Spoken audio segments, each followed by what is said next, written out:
this year, it's all about single stocks. It's all about earnings, fundamentals. For now, investors prefer to focus on AI. We've got an AI-driven investment boom. Tech leadership will continue to dominate, but alongside that, we believe you can see that broadening. A key driver of returns in 2025 and likely in 2026 and beyond is going to be that core AI exposure. This is Bloomberg Surveillance with Jonathan Ferro, Lisa Abramowicz, and Annmarie Hordern.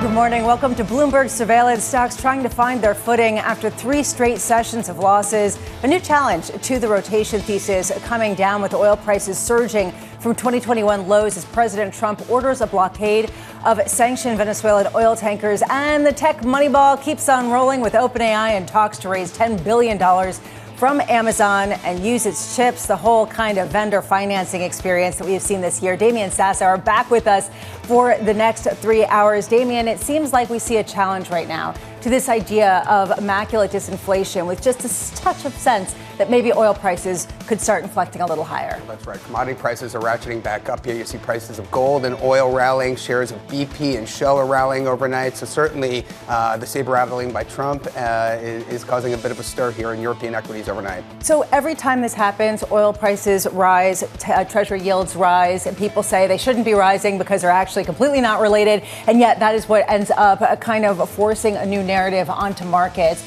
How much does that potentially challenge some of the aspects of disinflation that we've seen so far this year? I don't think so much. I mean, Venezuela only produces 1 million barrels per day. I mean, look, the reality is, inflation, the supply-demand imbalance in the oil market is so much greater. I don't think inflation is going to take away all that much from the news overnight.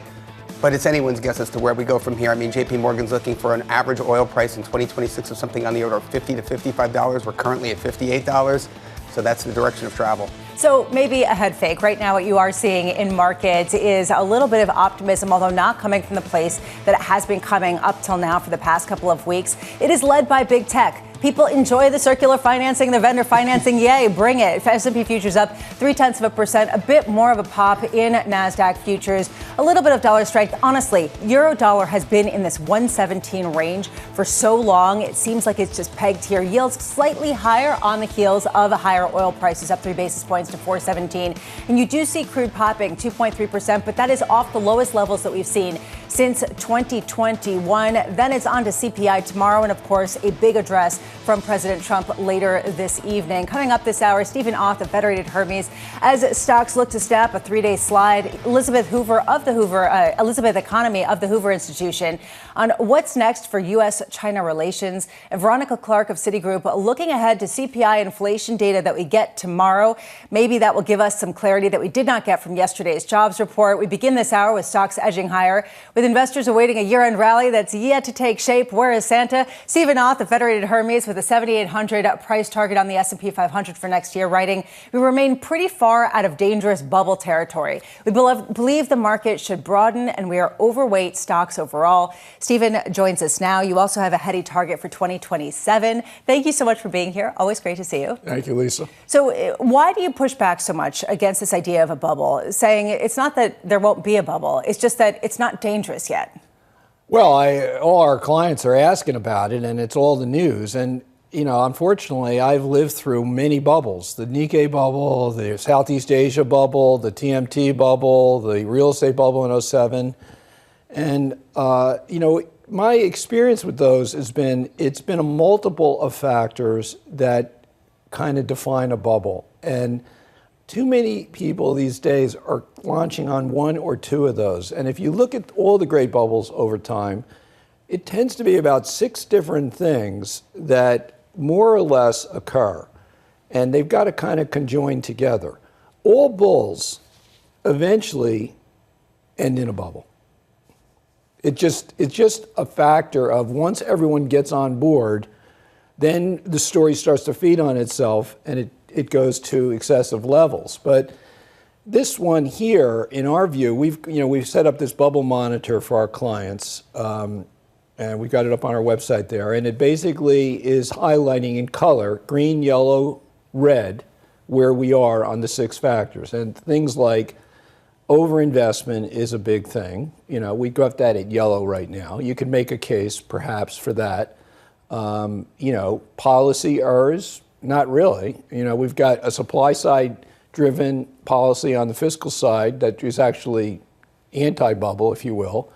The Fed is still, as at least in our view, we've been saying all along, the Fed's too tight. We've got Fed bringing rates down to 3 over the next year. Whether they do it in January or March, I don't think it matters so much that we're heading to 3. But for now, rates are really too high. Excessive valuations usually are part of what you see in a bubble.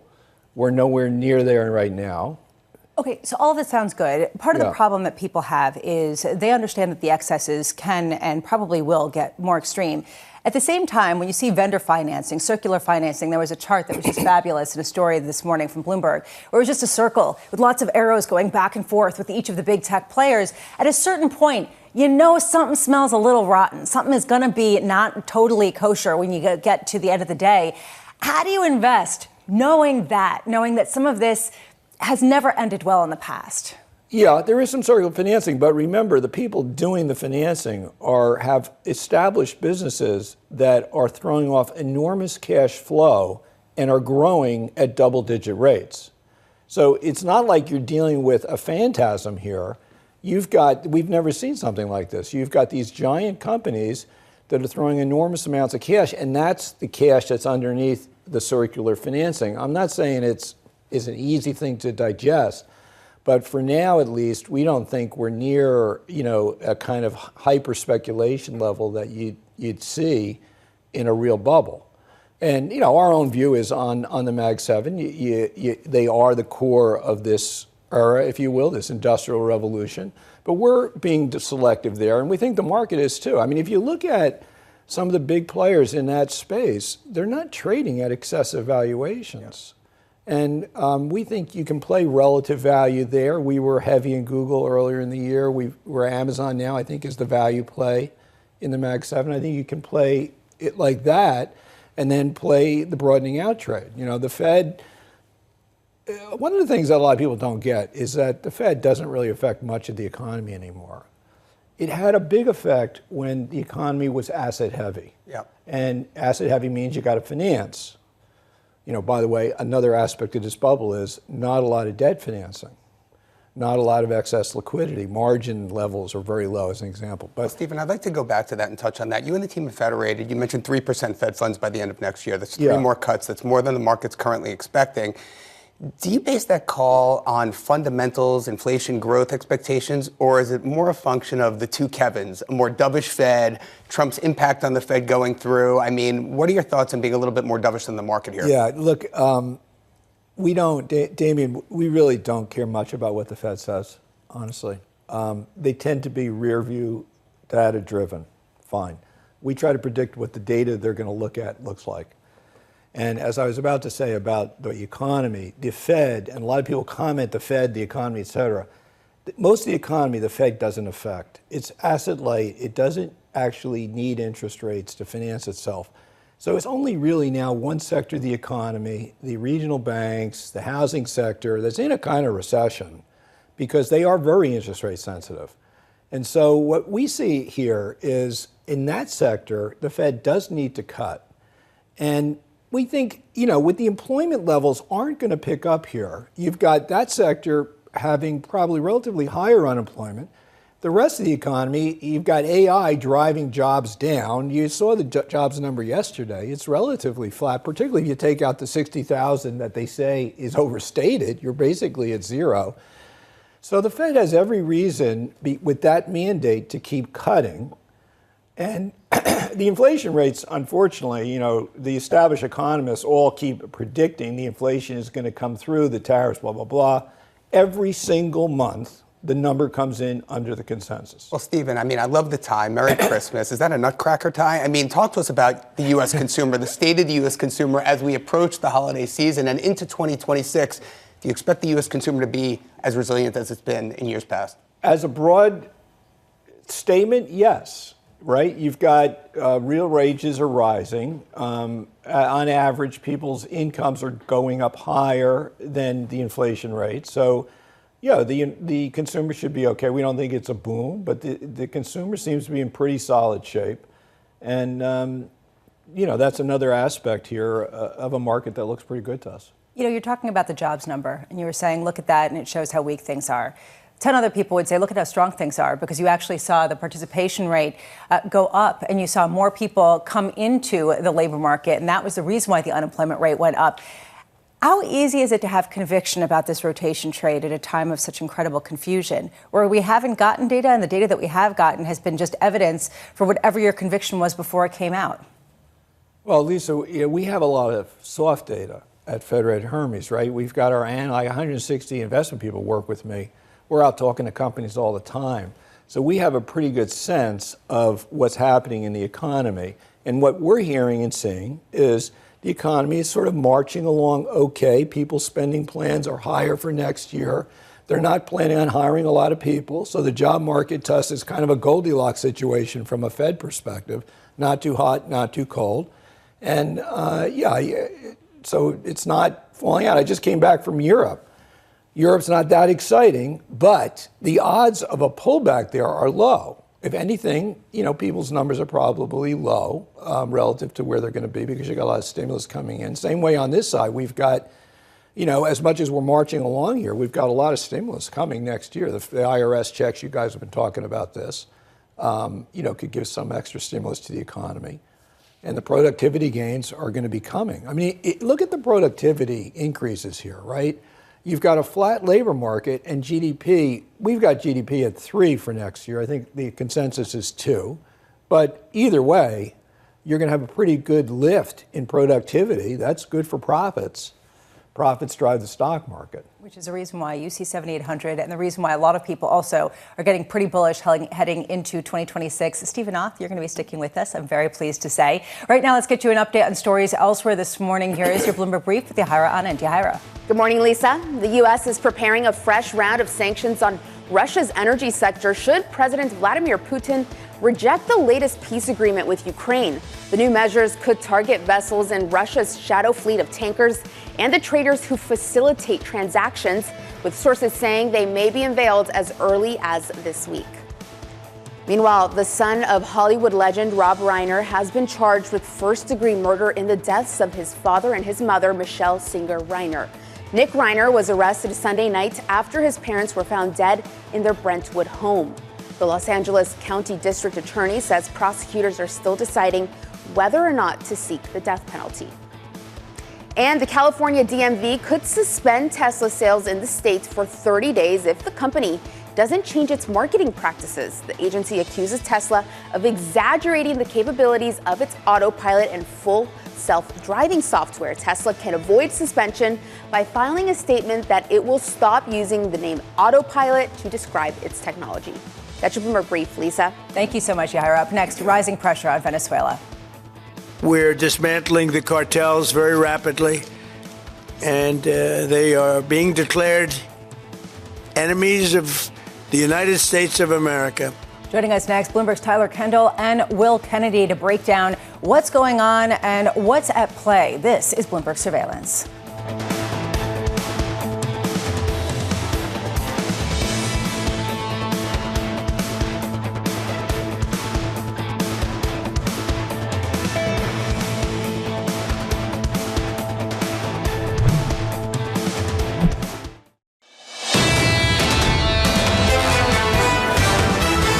Let's try this again, and maybe we can get some gains. Right now, we are seeing stocks inflecting higher after 3 straight sessions of losses, up 1/3% on S&P futures. A brighter outlook potentially for an economy with a motley reading on the jobs report. Some people saying it's good, some people saying it's bad, leaving the Fed pretty much in the same place when it comes to the chances of cutting rates as soon as January. Euro dollar at that 117 mark, although today it is the euro losing ground versus the dollar, and 10-year yields inflecting higher 3 basis points to 417 on this. Crude prices surging 2.2% after reaching the lowest level since February 2021 on what's going on with a blockade potentially of Venezuelan oil ships. Under surveillance this morning, rising pressure on Venezuela. Venezuela emptied their jails into our country, but others have also. We're going to start hitting them on land, which is a lot easier to do, frankly.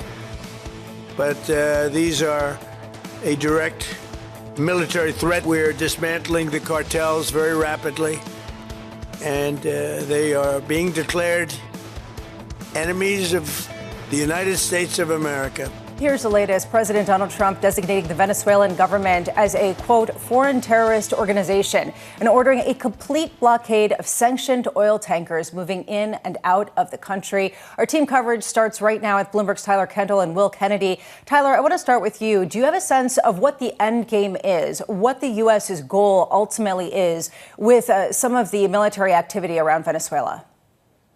Hey, Lisa, good morning. Well, we had reporting from Bloomberg News last week that we would start to see this new phase in the United States strategy against Venezuela with the designed goal to have Nicolas Maduro relinquish power. And we're starting to see that new phase. It was kicked off last week when the U.S. moved to seize a foreign oil tanker for the first time since 2014. And now this latest round of escalation and this quarantine on sanctioned oil tankers from coming to or from Venezuela, just the latest escalation, and now targeting Venezuela's lifeline of oil revenue for a country that has already been struggling financially. Now, it's important for us to note that it's not totally clear how this blockade is ultimately going to be enforced or implemented, but we are already starting to see some intended impacts before, since the administration had telegraphed that it was coming. Just yesterday, we saw 4 oil super tankers that were headed to Venezuela ultimately turn around and reverse course. Now, the signals that we've gotten from the administration, I know you're going to talk more about this when it comes to the oil markets, but it appears White House officials aren't overly concerned what this is going to mean for the American consumer via potentially higher oil prices, just given that Venezuela's global output has fallen so sharply. I will say, of course, this comes against that backdrop that the U.S. has now built up its largest military presence in the region in really decades, as we have now confirmed more than 20 strikes against alleged drug trafficking votes, Lisa, in just the past few weeks alone. Thank you so much, Tyler. And yeah, really on the story of supply and demand, Will Kennedy joining us. Do we have a sense of how much oil Venezuela has been producing, how much it could be producing, and whether this is a potential supply side shock down the road or potentially a demand side shock? In other words, is this going to be an issue of actually taking barrels off the market, or could this potentially lead to increased production in the not so distant future? I think you're exactly right, Lisa, to focus on the divergence between the possible short-term implications and the long-term implications. In the short term, as you and Tyler have both pointed out, Venezuela isn't currently a huge player in the oil market. We see its exports at just over 500,000 barrels a day, and in the context of a global oil market which is 100 million barrels plus every day, that is a pretty marginal effect, especially at a time when most analysts will tell you that the market is heavily oversupplied. We've seen a steady slide in benchmark prices. Brent traded at below 60 yesterday for the first time since May.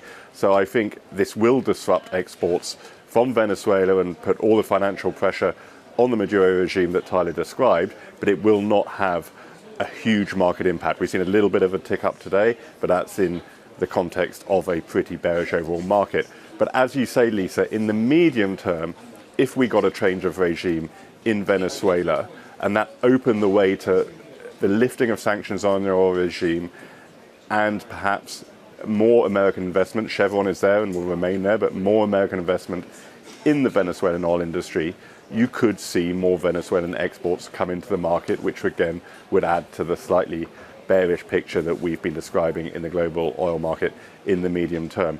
Venezuela, remember, sits on some of the world's biggest oil reserves. There is plenty of oil to exploit. It's not happening right now because of the way that the socialist regime has run down the oil industry over the last 2 decades plus, but the potential is certainly there. Will Kennedy, Tyler Kendall, both of you, thank you so much for being with us. Stephen Auth, still with us from Federated Hermes. Steve, how do you look at the U.S.'s increased involvement in South America when it comes to an investing thesis? Is this a positive thing? Does this lead to more sort of inflow of commodities? Is this a potential catalyst, existential risk that could come into play in 2026? I don't see it as an existential risk, Lisa. It looks to me like it's more upside than downside. Assuming you can get control of the Venezuelan oil supplies and bring in Western companies to build up, as you just reported on, that's probably good for the U.S. economy and probably good for the global economy, and probably good for the people of Venezuela who've been suffering under this regime. So as nasty as this business is, probably the intermediate, I mean, you said it with your question, the longer term picture is probably positive, not negative. It seems like there comes some reasonable setup here, I would guess. Well, Stephen, I think Venezuela is just the tip of the iceberg. But if you want to focus on South America, you can't ignore USMCA, which may very well get trumped by July 1st of next year. And just this weekend, we have the EU-Mercosur deal, right, which Emmanuel Macron might derail. So talk to us about the prospects for Latin America, for Mexico, for Brazil, as we look ahead to the new year. We think the prospects are actually pretty good, actually. In our emerging markets portfolios, we've added weight to Latin America with the idea that things are probably moving in the right direction. You've got a number of elections next year that probably should shift things even more towards the U.S. and towards better prosperity for the region. I'm not sure what you mean by USMCA, but I guess that the free trade zone will be maybe expanded and improved. That would be where I would think we're heading here. Right. Well, with USMCA, I'm talking about the U.S.-Mexico-Canada trade deal, the $2 trillion trade deal. Yeah. But look, you mentioned those elections, and I run emerging market fixed income research for Bloomberg Intelligence. Peru, Chile, Brazil. It's right in my wheelhouse. Talk to us about these elections that you're going to see in Brazil specifically. I'm going to be there next week. What are you expecting to come out of Brazil? Do you expect Lula? Do you expect a more populist shift? You mentioned a shift back toward the U.S. What's in store there?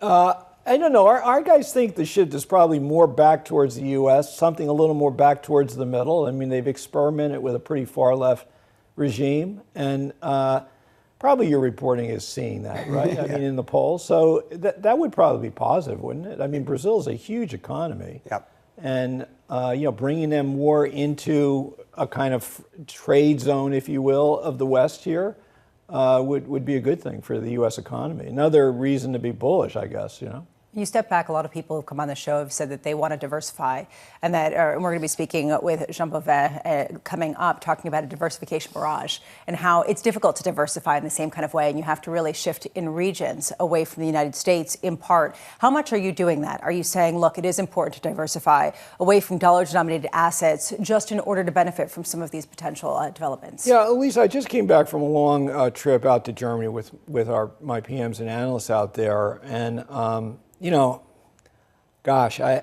the upside for European economy next year is a little bit better, but it's nothing like the U.S.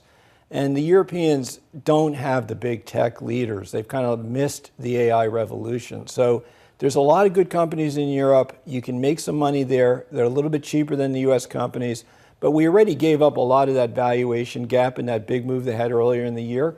So what we're doing is we're kind of neutral in our balanced portfolios, EFA, which technically means Europe and Japan. We like Japan a lot, and actually we're heavy there because there's a lot of real restructuring going on in Japan. Japan is early. But where we're really finding value is more on the emerging market side, because that's the one place where you can get value and you can get tech. Because outside the US, the only other really region of the world that is part of the big tech revolution, if you will, is Asia. Taiwan, Korea, China. So, we think that is a way to diversify but still stay in the channel of AI. On the other side, we're still overweight the US because this is the leader of this industrial revolution. So we're not giving up on the US. As you know, we have a target 8,600 2 years out. So we think that'll be driven by earnings. Yeah, 2026, hold my beer. Welcome to 2027. Stephen Auth, the Federated Hermes, thank you so much for being with us. Merry Christmas, have a wonderful holiday season. Really Merry great Christmas. To see you.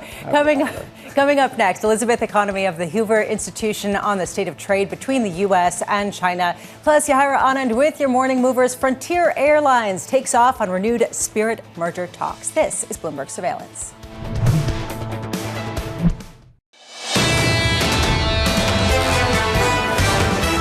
All right, let's try this melt up thing again, the Santa Claus rally. Right now, we are seeing futures higher, at least for the moment, led by NASDAQ, led by the tech space. You're seeing a 0.4% gain there. S&P futures up by about 1/3%.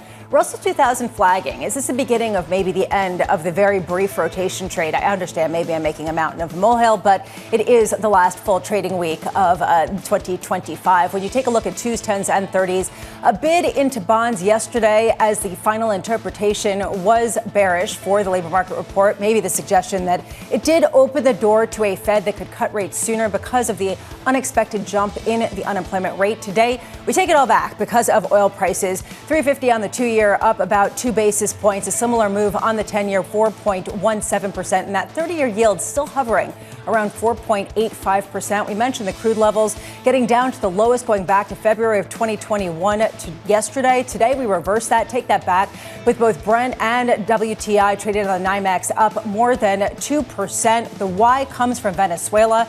We will get to that story in just 1 second. A question of how much some sort of intervention by the U.S. in Venezuelan oil trade could end up being pretty transformative. 3 hours away from the cash open, here are your morning movers. Yahira Anna. Yahira. Hi, Lisa. We start with Netflix. That stock is up 1.6% as Warner Brothers Discovery gears up to reject Paramount Skydance's takeover bid. That's according to sources. According to the board, the deal with Netflix just makes more sense. It has more certainty, while Paramount Skydance's bid is raising red flags over its financing and adding to the drama. Jared Kushner's Affinity Partners has pulled out of Paramount's bid, just marking another blow to that effort. Meanwhile, we move on to Amazon. Those shares also rising in the pre-market, up 1.7%. On our reporting, the tech giant is in talks to invest at least $10 billion in OpenAI in a deal that could see the ChatGPT maker using Amazon's chips, an area that Amazon has been looking to strengthen. It's also a big win for its cloud division, specifically when it comes to AI computing. And we end on the airlines with some potential consolidation. Frontier Group up nearly 9% now in the pre-market. On our reporting that the airline is back in merger talks with Spirit, highlighting how all the other carriers are feeling the pressure to grow in order to keep up with the big three. And if the deal goes through, it could help ease Spirit's financial struggles, which has gone bankrupt twice in less than 1 year. And it could create the fifth biggest airline in the U.S. Lisa. Thank you so much, Yahira. More on airlines in just a bit. On our radar this morning, President Donald Trump ordering a blockade of all sanctioned oil tankers entering or leaving Venezuela, labeling the Maduro regime a, quote, foreign terrorist organization. The president threatening the Armada will only keep growing. Sometimes you get lucky. Damian Sassar focuses on this part of the world. And on a broader level, I'm curious from your reporting, from your investigations, how much the Venezuelan instability has really been a noose around the neck of a lot of local economies. Well, I mean, I think you have to look at each economy differently, right? I mean, the migration issues and how that impacts Colombia, right? I mean, Colombia probably isn't too happy about, what Trump is doing in its backyard just next door over the border in Venezuela. But Brazil, French Guiana, a lot of the offshore drillers are quite pleased by the actions that the U.S. is taking here to defend their interests. And so, a lot of this started, and a lot of Venezuela's saber rattling kind of ratcheted up after, Venezuela threatened the French Guiana, kind of offshore drilling platforms. And so a lot of this is kind of coming through to roost. If you look at Petrobras, Pemex, some of the big oil producers, YPF out of Argentina in Latin America, they've all done rather well, and their bonds are actually priced really, really attractively at current levels. So, yeah, as an EM investor, those are places that people are starting to look at again. Yeah, and we just heard that from Stephen Auth in terms of how this potentially has more upside than downside going forward. Of course, there are legal potentials here as well, and the potential ramifications for other areas that could be saying, okay, how is the U.S. going to be involved with us? I mean, how much is that affecting local elections as well as just general sentiment in the region? Conflict in Western Africa, protests in the Philippines. I mean, it's everywhere, right? I mean, look at Australia. But, I think what this points to for me is the central bank divergence you're seeing. I mean, we just saw that data overnight from the UK, inflation coming in. The BOE is going to cut tomorrow. We're seeing Mexico this afternoon. They're probably going to cut. We saw Thailand. We saw, who else cut this week? A few others. Oh, Chile. I mean, so, there's this divergence, but I think by and large, the Fed is leading the way, and it's a lot of dovish rhetoric out there. Yeah, elsewhere in global stories, the U.S. preparing a fresh wave of sanctions on Russia's energy sector should President Putin reject a peace deal with Ukraine. Sources telling us here at Bloomberg the new measures could target Russia's shadow fleet of tankers and couldn't be unveiled this week. It is a benefit that oil prices are coming off such a low place. Doesn't seem to be a lot of concern right now baked into the oil market based on all of this rhetoric. No, not at all. And I think, look, again, this comes back to much of what we were talking about yesterday, just the territorial rights. Where do we go with Ukraine? What comes next? And, I think that's really the question that investors are asking here. What comes next is an address from President Donald Trump. He is set to address the nation from the White House tonight at 9 p.m. Eastern. Press Secretary Carolyn Leavitt saying the president will highlight the year's accomplishments and preview his policy agenda for the year ahead. So watch this space. One thing that has been really strong this year has been discussions around trade. The White House keeping on the pressure on China. Treasury Secretary Scott Bessent telling media the country's $1 trillion trade surplus is unsustainable. Joining us now is Elizabeth Economy, senior fellow at the Hoover Institution and one of the stalwart experts and scholars of the Chinese economy. Elizabeth, thank you so much for being with us. I want to start with your take on the trade war so far this year. Is there a clear winner? Has there been any progress? Has it reshaped the relationship between the U.S. and China? Sure. Lots of questions wrapped up into that. Look, I think the good news is the Busan summit between President Xi and Trump really did establish a new equilibrium between the two countries. It really, we took back some of the moves we'd made on export controls, both sides. That was really important, especially for the United States because of China's hold on the, critical minerals and rare earth elements. We took back the shipping, port dock fees, and we took off 10% off the tariffs that we had on China, so from 57 down to 47%. So I think a new equilibrium, but that's not to say that there aren't going to be perturbations to the system. And we've already seen just over the past week with the announcement out of the State Department of Pax Silica, this new arrangement between the United States and 8 other countries to try to develop really a trusted supply chain from AI for the AI semiconductor supply chain, all the way from investments in Australia in rare earth elements and critical minerals, all the way through the UAE with providing financing, and then of course Taiwan is a special partner to the group because of course 90% of the or more of this advanced semiconductors that certainly the U.S. relies on come from Taiwan. So we took that action, and then the Chinese put back on some export controls around gallium and germanium and graphite, and put some companies that are involved in this new Pax Silica on their unreliable entities list. And so, there are going to be these kind of tit for tat moves. Clearly, the administration is not stopping in terms of what it wants to see in the tech competition space. It's going to do what it wants to do, and China's going to respond in kind. Hopefully we don't go into a free fall. We don't end up back at the 150, 175% tariff level.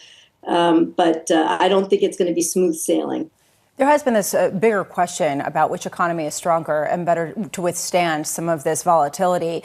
Over the past couple of days, we've gotten data out of China signifying that there has been an ongoing decline, weakening in consumer appetite, this concern about prices that are falling too rapidly. Do you think that this is laying the groundwork for some sort of stimulus to support the economy during this prolonged tit for tat?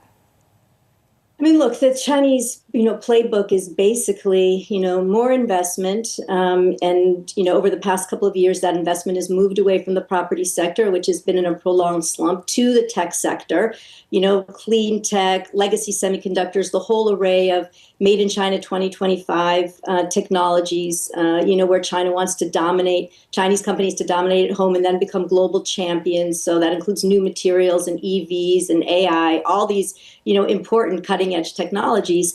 That is the playbook, and that is what they've been doing. But I think that's running its course, and local governments have, been building up their, debt. The property sector is still slumping. There's no consumer confidence. The country's done very little to reshape the social welfare net to make people feel confident, right, that they're not going to have to spend their savings on some healthcare emergency or on their children's education. So the pension system is, basically broken in about a third of the provinces. So they have to do more to boost consumer confidence. They've been reluctant to do that. And people are not, and that's why they're not buying. And, as an aside, also the birth rate continues to fall, and birth rate tracks with consumer confidence. So if they want to begin to address their demographic challenges, which are also enormous, they need to do more to address their consumer confidence. That's right, Elizabeth. Demographic challenges, its real estate crisis is entering its 5th year in a row, yet insiders are calling for a stronger yuan, despite the fact that it's an export-led economy. I mean, I think exports rose above $1 trillion for the first time on record last month. Talk to us about, why are insiders, why is China looking for the yuan to appreciate in 2026? Well, I think it reflects a policy debate within China, and a stronger yuan would encourage consumers to buy more. It would give China greater credibility on the international stage in terms of saying that its currency should be should become a real reserve currency in the future as it pushes to de-dollarize the global economy. And it would relieve some of the pressure that it's beginning to face from the international community now in terms of all those exports, right? Because it's not just the United States that is calling out China for its, export of its overcapacity and all those, EVs and batteries, et cetera. It's Europe. It's Mexico, for example. It's threatening, I think, 50% tariffs on Chinese goods. So I think China has a problem, again, not only with the United States and some of the advanced economies, but also with middle income and increasingly emerging economies that are seeing, their markets flooded with these Chinese goods, and their nascent industries are never going to have a chance to compete. So I think those would be some of the reasons that the Chinese government might make a move toward appreciating the yuan. Yeah, I mean, Elizabeth, Chinese equities are up, I think, 1.82% overnight following that successful IPO of Meta X. I think the Chinese equity market's up 17% year to date. Talk to us about foreign interest in Chinese equities. I mean, for me, I look at the variable interest entity structure as a put-off, right? I mean, you don't own anything really. You're owning a holdco in the Caymans. You're not really owning an opco. Talk to us about how an investor, a foreign investor here in the U.S. can get comfortable owning Chinese shares. Okay, so you're pushing me past what I, actually focus on. So I don't want to be giving investment advice to people. Let me just say, I think, the Chinese stock market, has been compared to a casino, and gambling by, some of China's most prominent economists. So, I would always just say buyer beware. But, I am not in a position to be giving advice in this space. You are in a position to be giving advice to policymakers who will be listening closely. Elizabeth Economia for the Hoover Institution, thank you so much for being with us. This is one of the key stories that we've been focusing on, just how intertwined are these economies and who is going to win ultimately at a time when investors aren't sure yet. They're both voting with their feet on both fronts. Well, affordability issues in China. I mean, the real estate crisis, it's 5th year in a row. China Vanke, a state-owned developer, is probably going to default this week. I mean, it's just things are a mess domestically, and the fact that they're going to make exports that much more competitive by trying to appreciate the yuan just doesn't make much sense to me. If you want some clarity, we can check out the economy in the United States, maybe. We're going to discuss that coming up. Right now, let's get you an update on stories elsewhere this morning. Here is your Bloomberg Brief with Yahira Anna and Yahira. Hi, Lisa. UK inflation slipped to its lowest level in 8 months, with consumer prices rising 3.2% in November. The drop was driven by falling prices of some foods. The data raising bets the Bank of England will cut interest rates at tomorrow's decision. Meanwhile, the suspect of the mass shooting at Australia's Bondi Beach has been charged with 59 offenses, including 15 counts of murder and 1 count of terrorism. 24-year-old suspect Naveed Akram was given his first hearing at his hospital bedside. 15 people were killed in the attack at the Jewish celebration of Hanukkah, with 1 victim remaining in critical condition. And President Trump reportedly plans to interview Fed Governor Christopher Waller today as a replacement for Fed Chair Jay Powell. According to the Wall Street Journal, the process is fast-moving and meetings may be postponed or canceled. Trump interviewed former Fed Governor Kevin Warsh last week, and he and National Economic Council Director Kevin Hassett are considered the frontrunners. That's your Bloomberg Brief. Lisa. Thank you so much, Yahira. It's a fast-moving process since what, September? 2 Kevins and a Chris. Yeah, I mean, this is where we are. Up next, mixed signals in the data. Do you not worried then about the? I think it should come down. It'd be very unusual for job growth not to keep up with GDP in the long run once we see the revisions. Veronica Clark of Citigroup joins next. From New York, this is Bloomberg Surveillance. Good morning.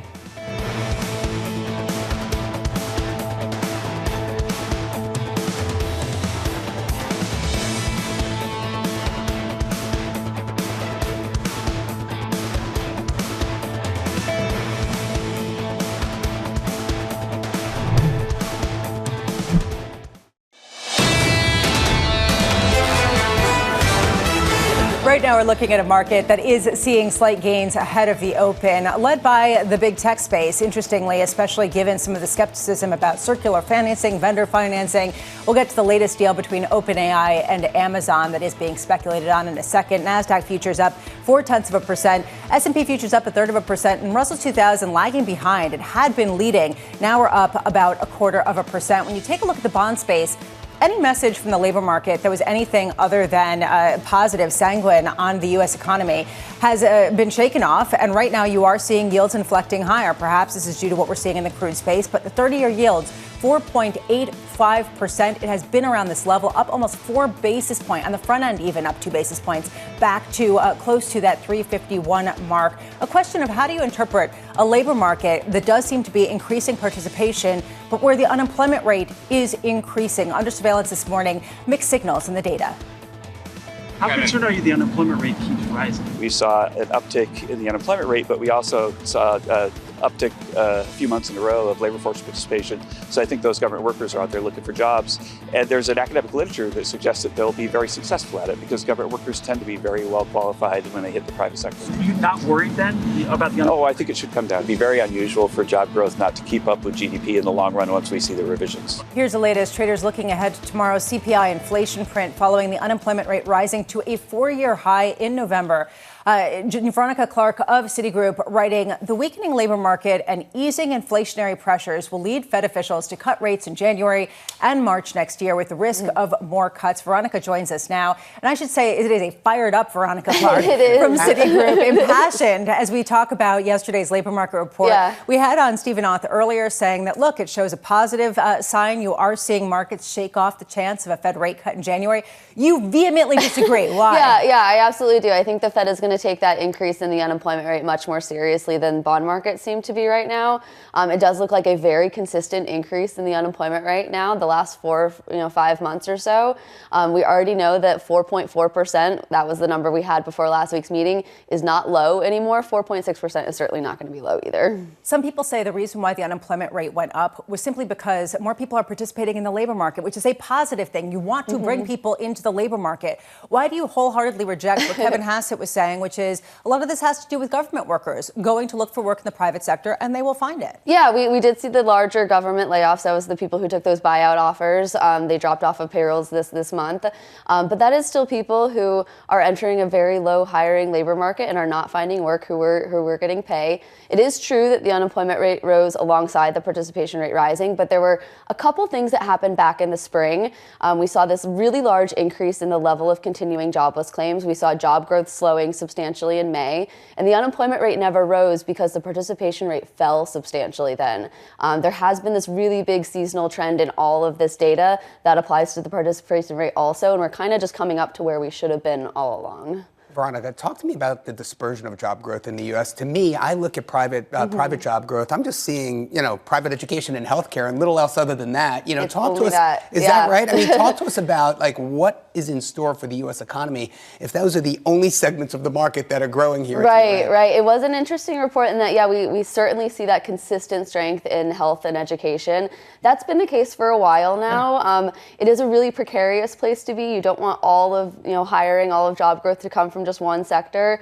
There was some strength in construction, which maybe that has to do with also these seasonal adjustment issues. If anything, housing construction has been falling for about 2 years now. You would think that there's downside risk there. And if job growth is just increasingly narrow, that's not a very comfortable place to be. Well, let's take this through the FOMC, right? The dispersion in the dot plot, you've mentioned that in your work previously. Do you expect that to persist into the new year? Do you expect that Fed FOMC members are going to generate more cohesion around the data? They're going to come to terms with where we are as an economy. Yeah, I think over time we will. There's certainly that disagreement still. We will in a couple weeks. We're back on schedule. We'll get the December employment report before that January FOMC meeting. I do think the unemployment rate will rise again in that reading, 4.7%. Maybe people take that a bit more seriously. It shouldn't have maybe measurement issues related to the lack of data collections.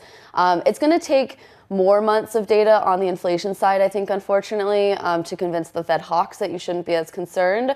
But I think they'll have that even maybe by the March meeting. I think we'll see more slowing in services prices by then. Are we overstating the Fed's role in this?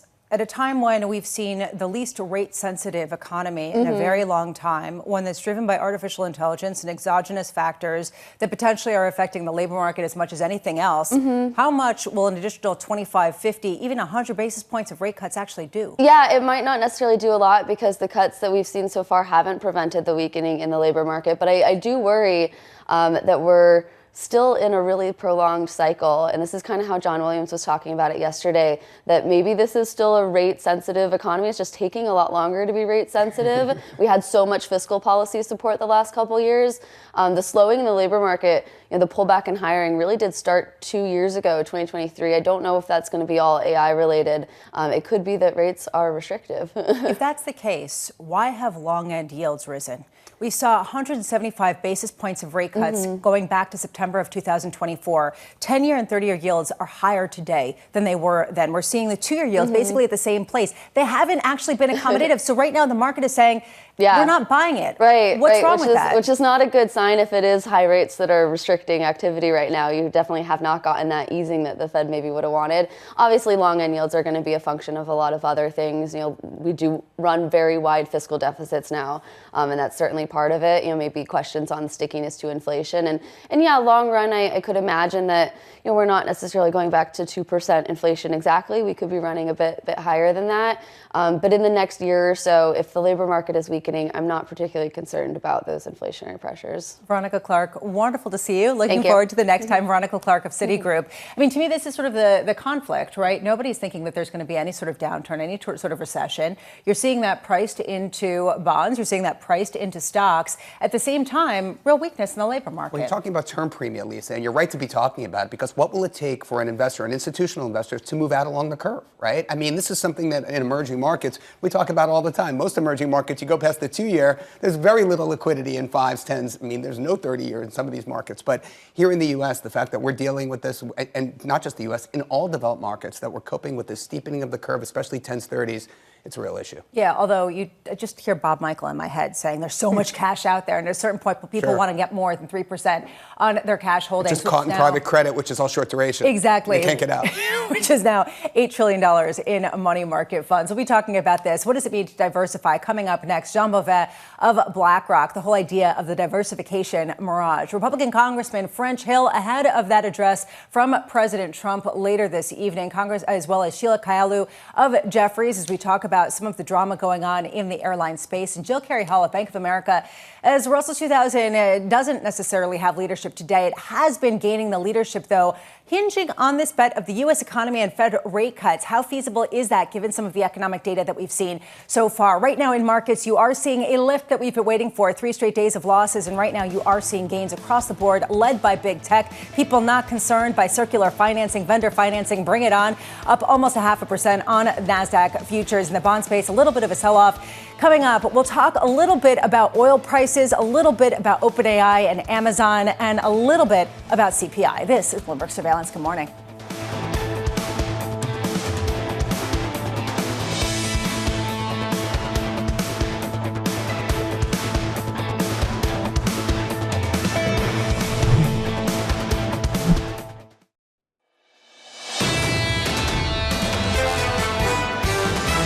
Don't be shocked by these really low job gains. I think they're just kind of standard. There are a lot of tailwinds supporting the economy for next year. Yes, inflation is high and it's persistent, but it has been coming down. It's a little too premature to think that inflation is going to take care of itself. I'm more focused on CPI because of what it will tell us as to where we're going next. This is Bloomberg Surveillance with Jonathan Ferro, Lisa Abramowicz, and Annmarie Hordern.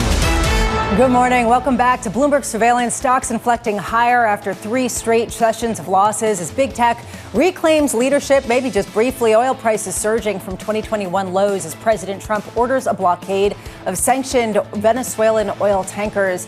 And the tech money ball keeps on rolling with OpenAI in talks to raise $10 billion from Amazon and use its chips at a time when people are wondering, is this vendor financing or is this something that just feels like big tech players have to be financing themselves? Well, I look at the OpenAI Disney deal, right? I couldn't understand it at first, but then if you realize what they're really going after, they're going after YouTube, Instagram, TikTok, short-form video content. And they're not paying for it. So it's just interesting to see the approach that Sam Altman and OpenAI are taking to this market, given the fact that it's tough to make money. We're showing this chart. If you can read it, good luck. Honestly, it is very confusing. It's a visual illustration of exactly all of the connections between NVIDIA, OpenAI, and all of the other tech players. The arrows going in all directions highlights just how circular it is. Yeah, and it raises this issue, and this is the reason why people are getting nervous.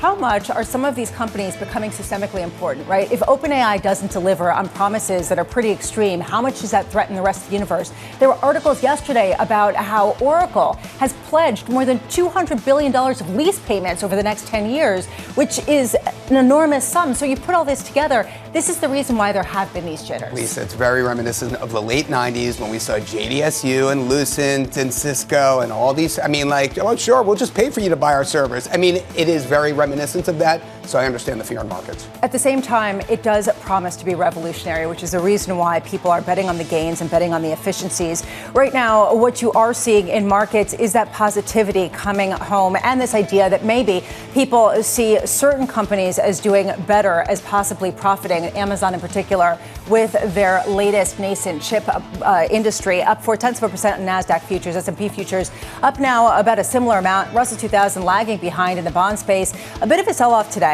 on the heels of oil. You are seeing this led by the belly of the curve, by 10-year yields as well as 30-year yields. Up now about 3 basis points in both tenors, even 2-year yields, though, rising about 2 basis points. And what you are seeing in that crude space, rising off the lowest levels going back to February of 2021, up now about 2% on both crude, traded on the NYMEX as well as Brent. As we do look to Venezuela. Coming up this hour, do not miss this. Jean Boivin of BlackRock as investors await a fresh read on inflation. Republican Congressman French Hill as a blocked healthcare vote draws backlash from GOP moderates. And Sheila Kahyaoglu of Jefferies amid renewed merger talks between Spirit and Frontier Airlines. We begin this hour, stocks just pushing a bit higher. Jean Boivin of BlackRock warning of a diversification mirage. I love that phrase. Writing, the importance of the AI theme illustrates why a neutral portfolio allocation doesn't exist when only a handful of mega forces are driving returns. Jean joins us now for more. Wonderful to see you, Jean. Thank you so much for being here. Great to be here. So there is this idea that you can diversify away from AI, you can diversify away from the United States. Why is this a mirage? Well, I mean, it's tempting, and diversification sounds like a good thing to do, prudent and everything. But like in an environment that is driven by only a few mega forces, we think there are 5 AI. I won't name them, demographics and so on. I'm bored of mentioning them. But AI certainly being the mega of the mega forces right now. You cannot really have a neutral position. You cannot.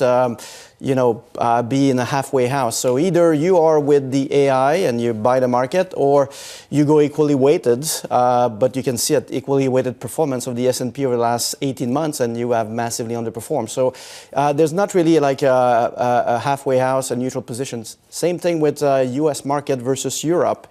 Earlier this year, it was appealing to say, well, a lot of uncertainty in the U.S. I'm going to try to be prudent and diversify away. That's an active bet against the U.S. It might be the right bet, but you have to do it with conviction. Well, just to take a step back and to push back a little bit, you could say, just to be extreme about this, that even equal weight is equally leveraged to the AI trade, because right now a lot of people are benefiting that productivity gains in the rest of the 493 will actually be driven by AI adoption. And that will lead, if you do have conviction about this AI trade. So at what point is that actually the diversification away from this big AI mega theme? I don't think you're pushing back. I think you're amplifying my point, which is exactly right. I think this is there's no real place to hide. This is the mega force driving everything. If it were to, not pan out to the expectation, there would be, you need a total plan B. It's a different portfolio you need in this environment. So it's not really about hoping you can have passive diversification. I think this is an active management of the environment. Jean, yesterday we had a lovely conversation with your colleague Mike Pyle, and he was saying exactly the same thing: diversification, diversification, diversification, but active diversification. He mentioned hedge funds. And my question for you is the similar question I had for him. Investing in hedge funds isn't easy, right? I mean, you're talking about lockups, gates, liquidity, So talk to us a little bit about your approach, how you're advising BlackRock's clients to invest in the alternative asset space. So I guess the general point is this environment, as we were just saying, requires, you cannot hope to have a passive exposure that's going to deliver as much. So you need to be more active. That can be more nimble in the way you think about your asset allocation. That's the starting point. Reassessing your long-term expectations more rapidly, that's another. But it is an environment that we've seen actually because of it's shaped by structural adjustment where I think hedge fund types, long-short type strategies and solution have more scope to perform. And actually, we've documented that. You can see that since 2020, that period compared to the previous decade, the top quartile hedge fund managers in the macro space have been able to generate 5 percentage points more than they were able to. The prior environment was one that was muted by central banks and, they were able to kind of smooth the environment. We don't think that's true anymore. And as a result, these strategies have more scope to deliver. But yeah, they come, it's an active decision. You need to pick the right manager. The skills matter. And it comes with, liquidity that needs to be managed and so on. We keep talking about these mega forces, right? I mean, that's a big thing for BlackRock. The fact that equity market, or for that matter, financial market performance is really tied to one factor, really. And in this case, AI. So I want to ask you about this AI tech spending, CapEx plans for 2026. Do you think it has the potential to crowd out spending from other sectors of the economy? So we think that the build-out that is actually happening is unprecedented, right? So by 2030, we're talking about 5 to 8 trillion that is taken seriously by the industry. If you take that seriously, that would make it the fastest build-out of CapEx ever. Not like in the last couple of years, ever. So you have to ask the question, how is this going to get absorbed? We think that the non-AI part of the economy will have to slow down, maybe by 1 percentage point to absorb this. And it's going to be combined with, we think, eventually more inflation. It's significant inflation. It's 1.5 percentage point on top of current inflation that if it does play out. So I don't think it's going to actually get to that level that is anticipated now. I think the ambitions will be recalibrated, and particularly because energy is going to be a real constraining factor. So it's not on autopilot. So I think that the last thing I would say is that, a lot of ambition, but I don't think we're going to see an autopilot just building. There's going to be readjustment, and that's why we remain bullish because, there's still room to adjust quite a bit. We're only 1 trillion into the 5 to 8 trillion at this stage. What would be a big red flag? What would be a warning sign to you to maybe shift conviction? So the main thing is this is a story about the world leveraging up. You've talked about the financing a minute ago. It's actually a feature of this environment. I mean, before we see that as a red flag, I think we need technology. Micro is macro. So AI is so big, the financing will be big, and in any environment, there's going to be connection like we're looking at. So leveraging up is going to be one feature of this environment. And the big red flag is it's going to work as long as interest rates and long-term interest rate don't increase very abruptly and significantly. So big red flag for us in 2026 is the interplay between AI and the rate space. And for now, we think the Fed's going to ease further. We might get lucky. So in 2026, we're bullish going into 2026, but it's going to be the risk that we're going to be managing. Just watching those long end yields in particular, there is this feeling that because of the new tech advancements, there will have to be consolidation, that being bigger is better in order to spend on some of these efficiencies, et cetera. A lot of merger and acquisition news just crossing, Warner Brothers saying that they do oppose the deal coming from Paramount, saying that they do recommend the Netflix deal.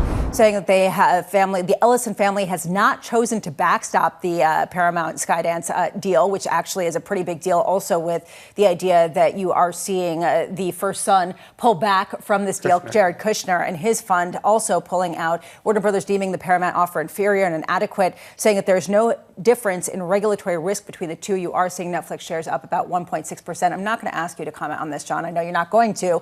But there is this feeling that mergers and acquisitions has begun to really ramp up, and it will continue to next year. How do you work with that as an investor, actively positioning for the upside for something that seems almost as an inevitability if rates remain where they are? Yeah, I think that the general story here is that, you can spend a lot of time on the macro, trying to see, taking AI, as we talked about, like whether the spend will eventually be matched by equal revenues and so on. But I think the bigger story is that this is an environment where we don't know who's going to be the winner. There's a lot of new pool of revenues that will be generated. It's not a story simply, I think, just of extrapolating 10 years of tech expanding and tech's going into entertainment. And I think this is more complicated. And we're going to get to a point where the value chain will be across sectors. Like think about new medical procedure. And that's going to be about like big pharmaceutical companies and big tech working together on a value chain. Who's going to actually extract the rent from this is unclear, and that's might create actually mergers situation as well. So I think this is an active space where, as we learn about the new revenue pools and who has the market power, we're going to see active opportunities. Just real quick, what's the 10-year yield that puts the kibosh on all of this activity? There's no single number, right? So sorry, I'm boring, but it's going to be about how much growth you get together with that 10-year yield. But I think, we expect rates 10-year to be more closer to 5 than 4. I think the world is more in line with this, with the debt side of things, and then just the compensation that investors, I think, want to have for the duration risk. So I think it's more of a closer to 5 than 4 over the next few years. If we were to break out of this, we would have to go back to the drawing board and reassess. So that gives you a bit of a sense. Jean Boivin, thank you so much for being with us. Jean Boivin of BlackRock here with us in New York. Let's get you an update on stories elsewhere this morning. Here is your Bloomberg Brief with Yahira and Angie. Yahira. Hi, Lisa. As you were discussing, Warner Brothers Discovery is advising its shareholders to reject a hostile takeover bid by Paramount Skydance in favor of its original agreement with Netflix. Warner Brothers board is deeming the Paramount offer inferior and inadequate, and that the terms of the Netflix merger are superior.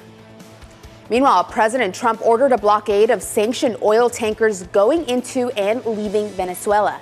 In a post on Truth Social, he said the blockade will only get bigger and designated the Maduro regime as a foreign terrorist organization.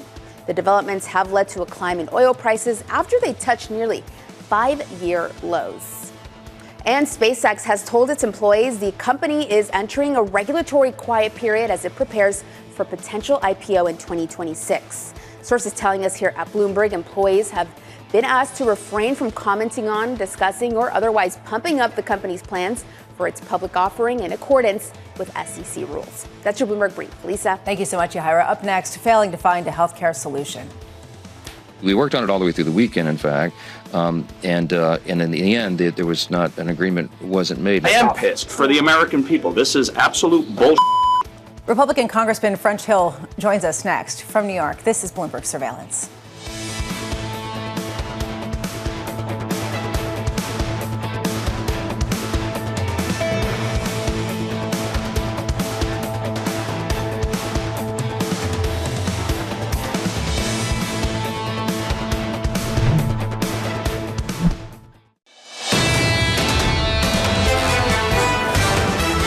We're going to try the rally thing one more time, the Santa Claus rally. Right now, you are seeing a lift to markets, 3 straight trading sessions of declines. Now we are up almost 0.4% on S&P futures. A little bit of dollar strength reasserting itself, 117.16 on the euro-dollar cross.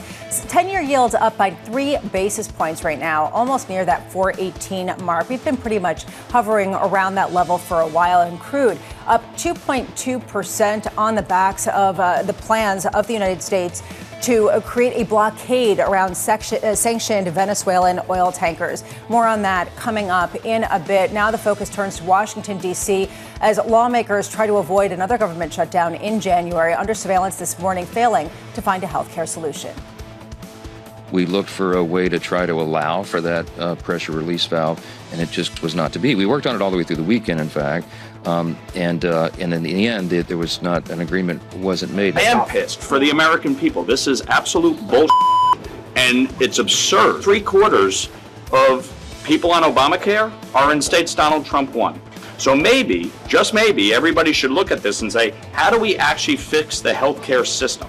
Here's the latest. House Speaker Mike Johnson blocking the vote to extend health insurance subsidies that are set to lapse on New Year's Eve, all but guaranteeing higher premiums for millions of Americans. Bloomberg's Tyler Kendall joins us now from Washington. Tyler, it does seem like these premiums will be made obsolete in the next few weeks. Now it goes to the question of a government shutdown in January.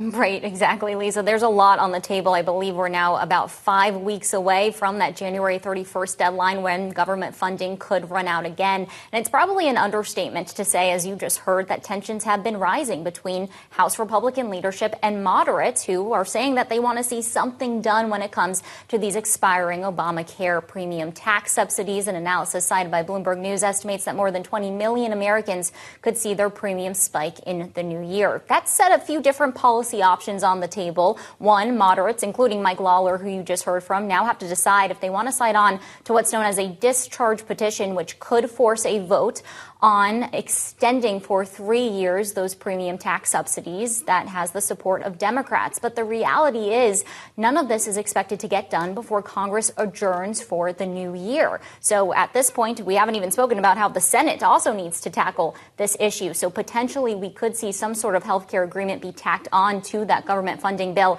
But at this point, both sides of the aisle and both chambers need to work out their differences. Lisa, of course, as you well know, the backdrop is that affordability has really put Republicans on defense after a slew of election losses last month. And we know that the White House and Republicans in Congress are trying to calibrate their message as we head into the midterms. Tyler Kendall, thank you so much for that. Joining us now for more, I'm so pleased to say, is Republican Congressman French Hill of Arkansas. Congressman, thank you so much for being with us. I want to start with this disagreement in Congress about even being able to vote on these subsidies. Have you ever seen Congress, Republicans in general, more divided over this issue than they are right now? Well, Lisa, it's good to be with you. Merry Christmas. Happy Hanukkah to all your viewers and everybody at Bloomberg. Well, first, let's be clear. The tax credits for Obamacare policies are not expiring. The ones that were expanded by Joe Biden during the COVID-19 pandemic are expiring, but that base tax credit that dates back to the beginning of Obamacare for moderate income families with children is still in place. So let's be clear about that, and I'm not sure I agree with the estimate that was cited. What Republicans are trying to do are side with American families across the board and lower premiums across the board, and we've consistently brought bills to the House floor to do that, and we've had Democrats reject them. Last week, the Senate could not find a consensus on this, and that's the definitive place. That was the commitment made during the spending vote. So I think everybody, Democrats, Independents, Republicans, all are suffering from the cost of living burden brought to us by the 9% inflation from the Biden administration. That's coming down, but there's much more work to do. And that includes on passing bills that will actually lower premiums for all Americans across the board. Congressman Hill, I'm wondering if you could talk to us a little bit about the Housing for 21st Century Act, the act that's expected to streamline housing development, provide incentives for builders. Just exactly what is the act and how is it going to alleviate the lack of supply in the U.S. housing market? You bet. Thanks, Damon. It's such a big issue. We have so many people in so many markets that have experienced a run-up in house prices during the past 5 years, and certainly a run-up in mortgage rates due to the Fed fighting the Biden inflation from 21 and 22, and that's really caused a lot of people to not have access to the house that they want. So what we're doing today is we're marking up bills that will reduce regulatory costs of building new houses, improve zoning to encourage better density, more different kinds of units across different cities in the U.S. We're talking about improving opportunities for rural housing development, make it easier for a veteran to get a veteran's loan, and hold HUD accountable on what I think is a deplorable job that they've done over the past decade or so in managing public housing for our neediest citizens across the country who I think have many poor conditions, and HUD is not holding either private landlords or their own housing authorities accountable. Congressman Hill, U.S. housing affordability, as we know, is at an all-time low. I'm wondering, what is the act or the bill, the proposal, how does it address homeowner expenses, utilities, insurance? I mean, we know that, OpEx has really risen over the past few years. Does it do anything to alleviate the stress on homeowners? Well, on homeowners, again, 80% of the cost that goes into a house are local zoning, local code decisions, local development fees that are charged on building new houses. If you want to bring down the cost of the mortgage or the cost of property and casualty insurance, you need to confront inflation, which is why I believe the Fed's primary focus is price stability. And we've made progress from the 9% we experienced under Joe Biden's fiscal mismanagement and the Fed's mismanagement coming out of the pandemic. And there's a sustained pressure there to bring down costs, and that will in turn bring down property and casualty insurances. That will bring down the cost of financing. This is a prime goal for the administration. But what this bill focuses on is lowering the cost to manage housing, lower the cost to build housing, and that's something that I think will increase supply, and increased supply will lower prices. We've already seen a modest break in that 5-year high in price appreciation. About 11 of the top 25 markets are seeing some easing off on pricing. Congressman, one thing that we keep talking about is the affordability crisis, and you've talked about President Biden several times. At what point do you think that President Trump needs to also, though, take some responsibility for the idea that inflation still is above its 2% target? He's talking about keeping rates even lower at the same time that he's been talking about the affordability crisis as a hoax. Well, look, the affordability crisis is not a hoax. I mean, we see it in the grocery store when we shop. We've seen it in the price level that increased as a result, as I said, of the Biden inflation. That will come down over time. There's work to be done.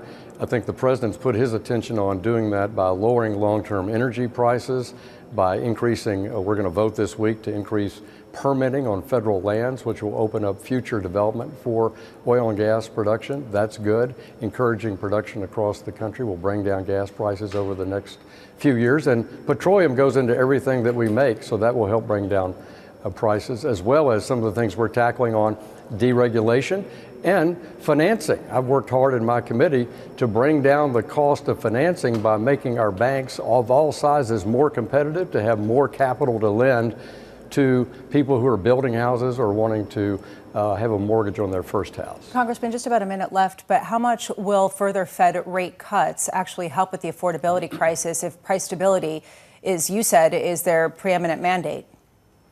Well, look, this is why the Fed has a tough job to determine what the right price level is, what the right level of ample reserves are, and prices have been coming down. They just have gotten sticky right above the Fed's target. So I just simply say that the biggest tax on the American people is inflation, and we witnessed a 40-year high of it due to the mistakes made by the Fed coming out of the pandemic, and Joe Biden's decision to spend $6 trillion more borrowed in the markets that I think was not the right decision to take. And we got inflation as a result of too many dollars chasing too few goods for those 2 years. But it's coming down. The Fed's been focused on that, and they'll have to make the right decisions about the level of short-term rates. What I think people care about is that 10-year rate, because so much of our mortgage industry is tied to that. And it's why we have to do something about lowering our deficit, because the deficit is what puts that 10-year rate level at risk. Republican Congressman French Hill, thank you so much for taking the time. Always love getting your thoughts as we look to the year ahead. Coming up next, Sheila Kahyaoglu of Jefferies, Spirit Airlines renews merger talks with Frontier. Plus, Yahira Anand with your morning movers. Warner Brothers Discovery urging investors to reject a hostile takeover bid by Paramount Skydance.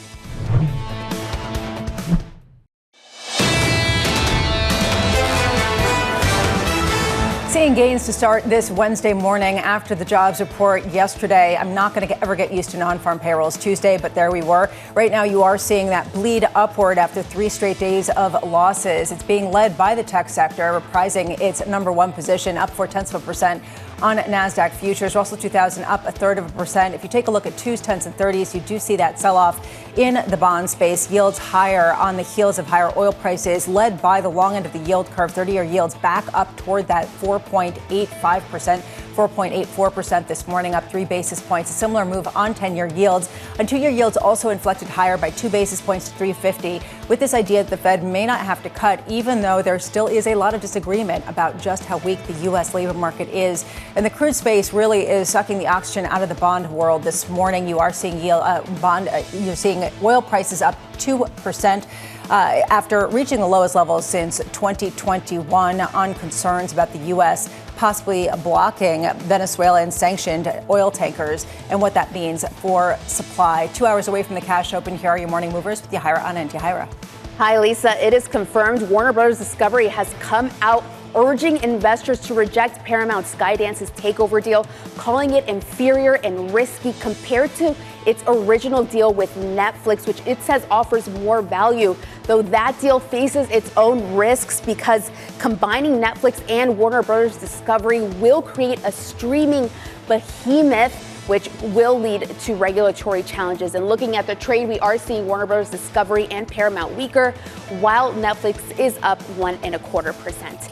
Meanwhile, moving on to Amazon, those shares are up 1.3%, outperforming the Mag 7, Honor reporting that it is in talks to invest at least $10 billion in OpenAI in a deal that could see the ChatGPT maker using Amazon's chips, an area that Amazon has been looking to strengthen. It could also be a win for its cloud business, specifically when it comes to AI computing. And sticking with the tech trade, Micron suffering 4 days of losses, but shares are up 2.6% now in the pre-market ahead of earnings. After the bell, we did hear from Wedbush earlier in the week. They raised their price target on the stock, saying that the memory market conditions are strong, which could lead to Micron benefiting from higher average selling prices. Though expectations are very high, with the stock up roughly 180% this year, Lisa.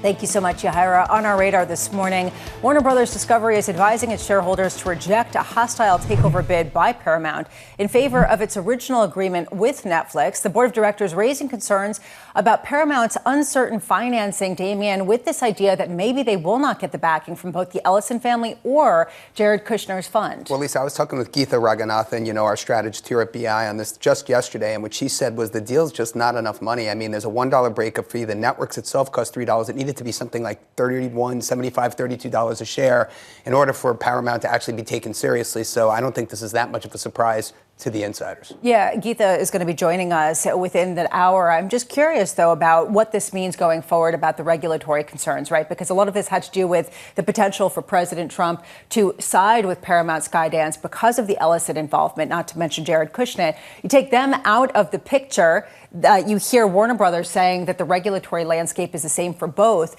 Does this really increase the chances of Netflix more materially? Well, you only go back to what Trump said just last week. He said it's going to be very, very difficult to get that deal through given the consolidation of the industry, right? All under Netflix roof. So I think you have to kind of take him at his word there.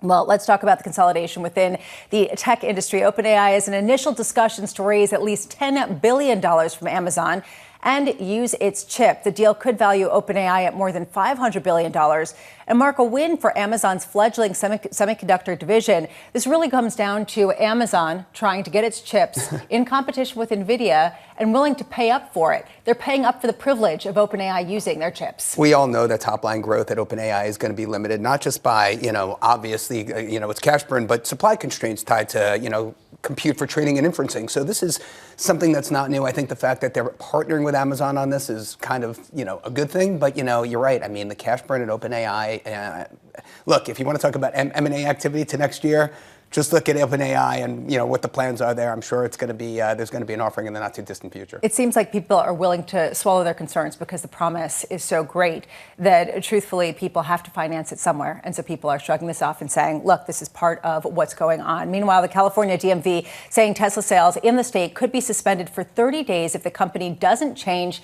its marketing practices. The agency accusing Tesla of misleading consumers about its driver-assisted technology, saying that the idea of self-driving isn't quite accurate with respect to the technological capabilities currently. And yet the company shares are up on the news, right? I mean, look, Tesla has had its issues, right, since Elon Musk and Trump had a little bit of a divorce, earlier in the year. But, it seems like the shares are rallying and people are getting behind, effectively what the company's plans are going forward. That notwithstanding, Elon Musk makes a lot of money as a CEO. So it's also difficult for, I think, shareholders to get comfortable with that as well. At the same time, is this a car company? It's not trading like one. This is trading like a robotaxi company that's also promising robots and rainbows. Turning to airlines, Spirit renewing discussions to merge with Frontier as the deep discount airline struggles to compete. I spoke with JetBlue CEO Joanna Garrity yesterday about the hurdles facing smaller airlines. Take a listen.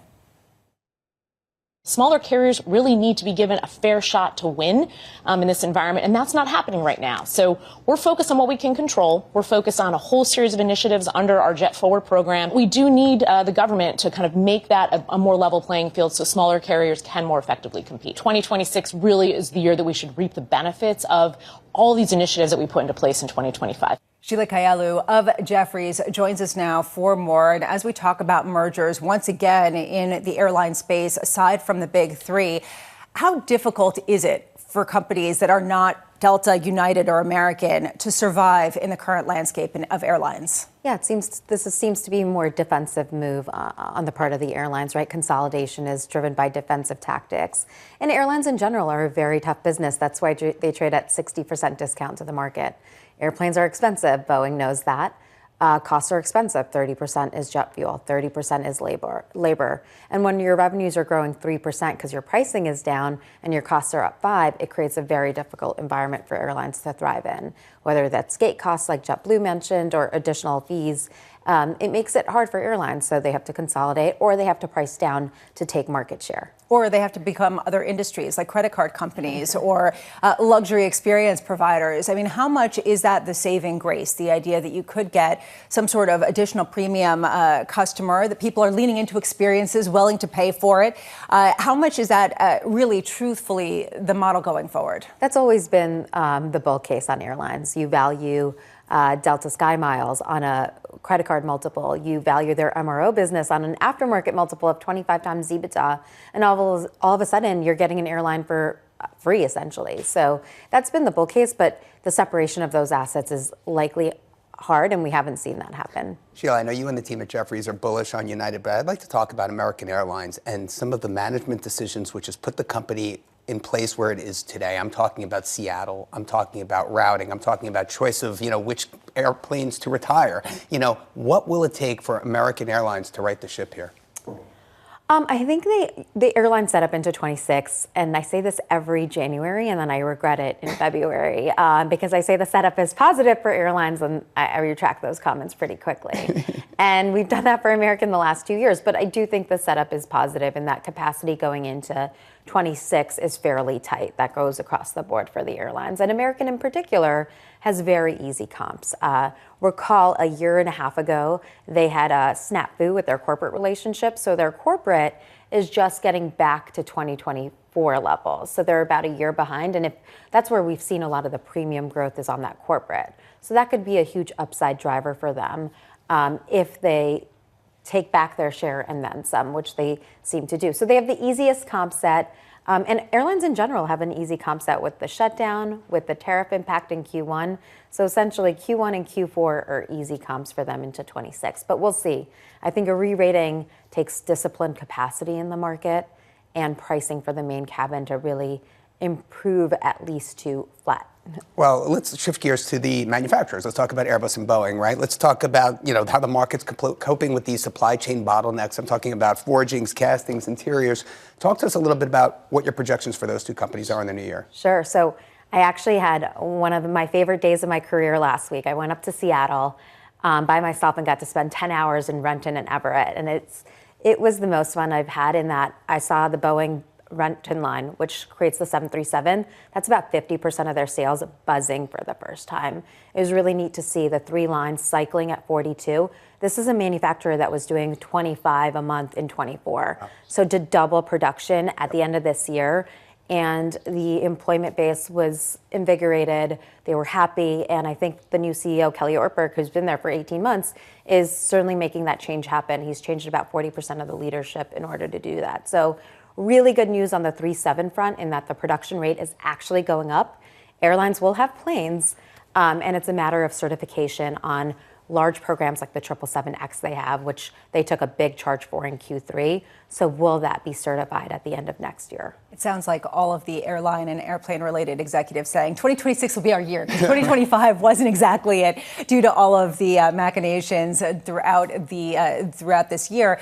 I do want to end with Frontier and Spirit. I know you can't talk to these specific names. I do want to get a general sense, though, about whether the feeling right now in the C-suite is that this administration will be more amenable to some of these tie-ups and be more open on a regulatory front than they have been. It's been a mess every single time that companies have been trying to tie up. Yeah, this is clearly a defensive move. It'll take about 5% of capacity out of the market. It'll help remove capacity out of strained markets where you're seeing pricing down. So, I think airline consolidation is something we haven't seen a lot of.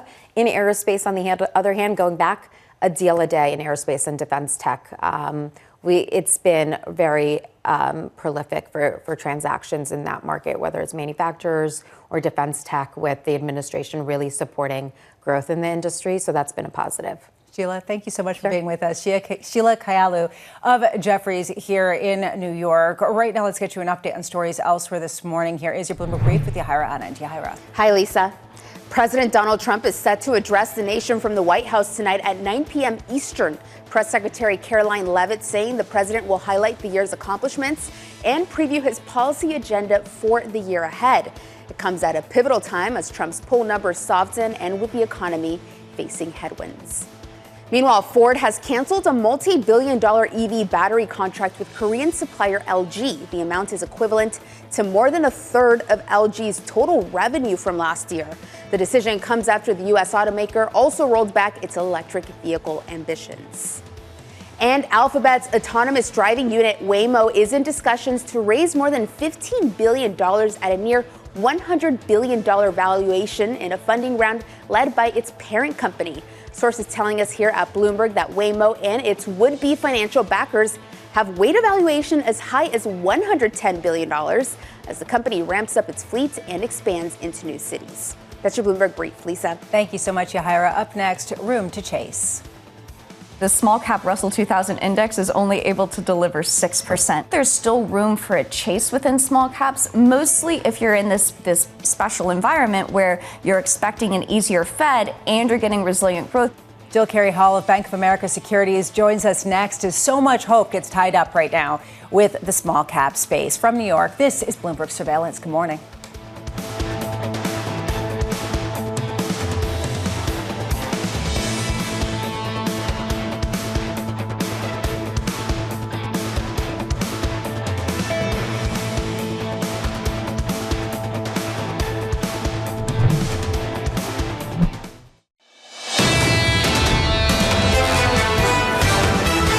What we're seeing right now in markets is a lift pretty much across the board, trying to get that Santa rally going after 3 straight days of losses, led by the tech space up almost 0.5% here on the NASDAQ. Russell 2000 climbing back to about 0.4% gain. They have been leading, and this really has been the main question. Can we sustain that heading into 2026? Right now in the bond space, how much do you get the participation of lower yields? Right now, not seeing it. Up 3 basis points on the long end, 30-year yields 4.84%, the 10-year 4.17. Under surveillance this morning, room to chase.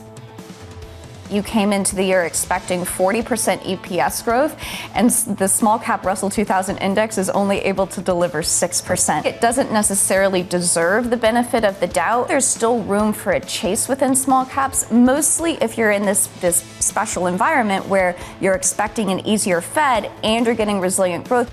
Here's the latest. Investors weighing whether lower interest rates and accelerating earnings growth could extend the recent rally in small caps into next year. Jill Carey-Hall is the head of U.S. small and mid-cap strategy at Bank of America Securities and joins us now. Wonderful to see you, Jill. Last year, you were talking about how the setup was very similar. People were pretty excited about small caps heading into 2025. You weren't so much. It feels a little bit like deja vu, but do you feel differently than you did at the end of 2024? Yeah, I mean, I think several things have changed because, last year there was a lot of optimism after the election, but at the same time, you had uncertainty over tariffs, which hurt small caps more. They have very thin margins. You had uncertainty over Fed rate cut timing was starting to get pushed out. And you had uncertainty over when the profits recovery for small caps was ever going to happen. It kept getting kicked out. So, now I think a lot of those things have reversed. We finally have seen profits start to recover, and we're seeing management actually guide above consensus more than below, which is supportive for revision trends remaining positive. That hasn't been the case the last several years. So, that's different. The Fed is now cutting. That's supportive for small caps. Tariffs, I think there's a lot less uncertainty, and, potentially we could see some mitigation, as we move forward. So I think the setup is a lot more positive for small caps. And if this is a year where, we don't see multiple expansion driving returns and we actually see earnings growth driving returns, which is what we expect, small caps are where the better earnings growth is expected to be. Some of the small cap skeptics come on the show and they say everyone wants to love the small caps because they love the story of the small firms doing better. But that really isn't the story, because these are the companies that have just failed to get big enough to be in the big leagues, in the S&P 500. And there's so many companies that are very strong that have stayed in the private space. So this isn't as high quality as it used to be. Do you think that there is some merit in that argument? I do think there's some in that, it is true that the index has gotten lower quality. There's fewer profitable companies. And then in terms of, companies staying private longer and going public larger, we've definitely seen that. At the same time, there has been a pickup in IPOs recently. There still are, attractive opportunities in small caps. I think we got to peak low quality a few years ago, back after the IPO boom in, 2020, 2021. But, you've seen, especially now as profits are recovering too, the proportion of non-earners go down. You're seeing, just the quality of the index start to improve a little bit. But I do think, you need to be selective. And, you see that with how dispersed the valuations are within the index, where even though the Russell's trading, a little bit above its average, within that, there's a lot of dispersion. The largest Russell 2000 stocks are actually very cheap versus history, but the micro caps are trading about 80% above average on their sales, price to sales. So we'd actually avoid the micro cap segment, which has run up a lot. Jill, quantum computing, Bitcoin mining, flying taxis, and new energy account collectively for 10% of the Russell 2000 index. What are your thoughts? I mean, a lot of those companies have had exceptional performance year to date. Can it continue?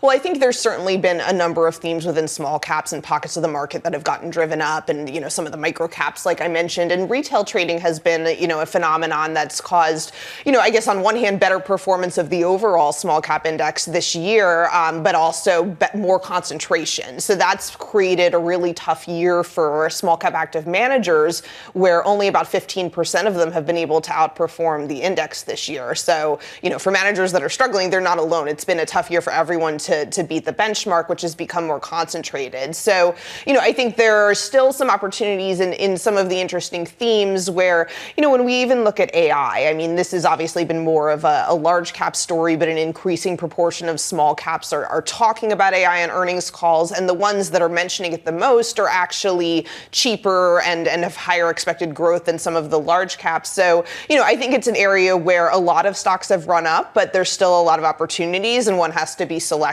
And, it's not necessarily just owning the smallest, kind of under the radar stocks. We've actually found historically that stocks that have more coverage by analysts do tend to outperform in small caps. So our analysts at BofA cover about 1,000 small and mid caps. So I think there's a lot of opportunities within the space. When you look at the small and mid cap universe going into 2026, would you rather be invested in small cap value or small cap growth? I think there's more opportunity in value right now because when you look at historically, one of the best triggers essentially for value versus growth is profits recovery. So when, growth is accelerating and becoming more abundant, you don't need to pay up for expensive growth stocks. And really, when you look at value within small caps, it's historically much cheaper than growth across pretty much any metric you look at. So, I think we'd stick with value, but definitely see opportunity for the overall index to rally as well. Jill, how much is the whole idea of Russell 2000 outperformance predicated on the idea of a Federal Reserve cutting rates versus actual true growth in the economy, right? This has sort of been the divergence in the economic circles so far this year. Right. I mean, we're looking for, continued economic growth, a little bit of a pickup next year. I think the fact that profits growth is accelerating a lot tends to be more important than GDP growth accelerating for small caps. And Fed cuts, I think, you kind of need both because Russell has become increasingly sensitive to Fed expectations over the last 2 years, much more so than historically. So, we're forecasting another few Fed cuts this year that should support the index. But obviously, if you were to see economic data start to weaken substantially, we're watching the jobs backdrop, we're watching the credit backdrop, which is very important. Those would be risks. And then I think the manufacturing backdrop is, the other one we're watching closely because, the ISM manufacturing indicator is one of the most correlated indicators with small caps. So, that's struggled to recover, but is at levels that, we are expecting manufacturing to improve. Jill, talk to us about investor positioning in small and mid-cap equities. I mean, are you seeing institutional demand or is it largely speculative retail? Right. I mean, I think it's actually starting to be broad-based in terms of when we look at inflows from different investor types in recent months, especially since, August after Jackson Hole, when sentiment kind of turned a bit on small caps. We've seen, retail, institutional hedge fund investors all buying. We've seen big inflows from hedge funds in recent months. And, this is against a backdrop where small caps, when you look at their weight in multi-cap investor holdings, they're extremely underweight. Managers have reduced their positioning in small caps for many years now, in contrast to, mid and mega caps, which are overweight. Jill, have you ever had more interest, more inbound calls from people saying, please tell us, what do we need to know? What do we pick in small caps? Right. I mean, I think there's been a lot of false starts for the size segment overall. But I think, the backdrop does look better than it did relative to the past several years. And, like I said, I think there's a lot of opportunity for the index right now, as well as, a lot of the stories within the index. So hopefully this will finally be the year that we can get out of this, 10-year plus secular downturn in small caps. Spoken like someone who's had her phone ring off the hook. Jill, thank you so much for being with us. Jill Carey Hall there of Bank of America Securities. And Jill was talking about the credit backdrop and how much that's important to continue being robust in order for the space to take off. We are seeing yields inflect higher, relative yields, but not significantly, still very much strong there. Well, just the correlation between small cap performance and, the indicators she's looking at, like ISM, I mean, you have to kind of dig a little bit deeper when you're looking at companies which are really tied more toward bricks and mortar, the fundamental kind of root of the U.S. economy, as opposed to these large market cap growth related equities where most investors are parked right now. Yeah, but I'm struck by how similar it is that we're setting up for 2026, the same way that we were setting up for 2025. Are you really surprised? I am surprised. I mean, well, granted, everyone is optimistic heading into the new year, but still, it feels different this time. Except you and I. Except for you and I, who are looking at all of the potential doomsday scenarios. It does feel different this time. People are talking about the potential doomsday scenarios and explaining why they're still bullish. So maybe that gives some people a pause. Coming up, we're going to be speaking with Liz Thomas of SoFi, Sarah House of Wells Fargo after what we got yesterday from the labor market report ahead of CPI tomorrow, and Bloomberg's Geetha Ranganathan on that Netflix Warner Brothers deal. Mandeep Singh also joined us to talk all about circular financing, or is it? From New York, this is Bloomberg Surveillance. Good morning.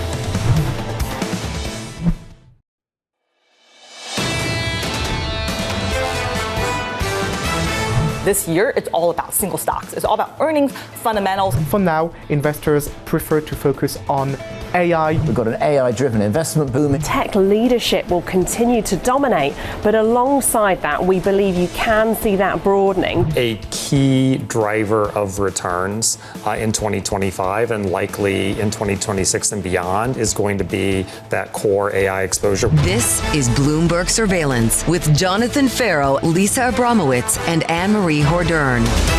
Good morning. Welcome back to Bloomberg Surveillance. Stocks inflecting higher after 3 straight sessions of losses. Big tech reclaiming some leadership with OpenAI in talks to raise $10 billion from Amazon and use its chips. More on that coming up. Plus, oil prices surging from 2021 lows as President Trump orders a blockade of sanctioned Venezuelan oil tankers. Now, all eyes turn to a presidential address tonight. CPI data tomorrow. We get a host of different rate decisions around the world. And then, of course, University of Michigan sentiment. It is going to be a busy tie-up to the end of the last trading week of 2025. Yeah, the beta regime is yet to shift. It's still about technology. And I think the market's really coming to grips with the fact that leaning into the AI theme is something that still makes money for a lot of investors. Well, it raises this issue of at what point do the fears create more confidence that this isn't a bubble? We have heard that consistently from people saying, look, if people still are worried about the ways that things are being financed, then it's time to keep buying because that means that you aren't necessarily seeing the irrational exuberance of all bubble eras that have come before. And if you talk to my colleague Rob Schiffman, he'll tell you that from a fundamental credit perspective, these companies, Apple, Amazon, Meta, you name it, are in very, very solid shape. So it goes to this question of how much can central banks continue to fuel risk appetite? We've already heard from the Federal Reserve pushing back on the idea of rapidly cutting rates. We are seeing the end of the rate cutting cycle around the world. And yet we are expecting some additional rate cuts possibly later this week. Yeah, that's right. Well, today, Mexico is probably going to cut by 25 bips. Tomorrow, you're going to see Great Britain. But you are going to see a hike by the BOJ on Friday. So it's not all easing across the globe. Well, it is easing right now when you take a look at financial conditions in the United States, at least ahead of the market open. 90 minutes to go before the U.S. Open. And you do see a lift across the board. S&P futures up almost 0.4%. You do see just a touch of dollar strength reasserting itself, 117.25 on the euro dollar cross. The 10-year yields now up about 3 basis points, a little less than that at 417. Crude really the one to watch, given some of the action over off the coast of Venezuela, up 1.8% off the lowest levels that we've seen going back to February of 2021. Coming up this hour, Liz Thomas of SoFi as stocks edge higher. Geetha Ranganathan of Bloomberg Intelligence as Warner Brothers is urging investors to reject Paramount's takeover bid. And Sarah House of Wells Fargo with investors now awaiting the latest inflation data. We begin this hour with stocks higher ahead of 3 days of losing streaks. We're right now talking to Liz Thomas of SoFi, who wrote, "There remains high anxiety about valuations and bubble-like characteristics, but our stance for 2026 is to befriend the bubble rather than bet against it. Sitting on the sidelines can be the greater risk." Liz joins us now. Liz, it's been too long. Great to see you. Great to be here. Thank you for being here. So why do you say it's the bigger risk to remain on the sidelines? Well, if you just look at what markets have been dominated by, and this is not news to anybody, but we've got the tech sector and the Mag 7 making up almost 50% of the S&P 500. So you really can't be absent from that. And when you think about even what's gotten us to this point, it has been AI enthusiasm. Now we're seeing some really good signs of broadening out. We're seeing other sectors start to take part in this rally and carry their weight.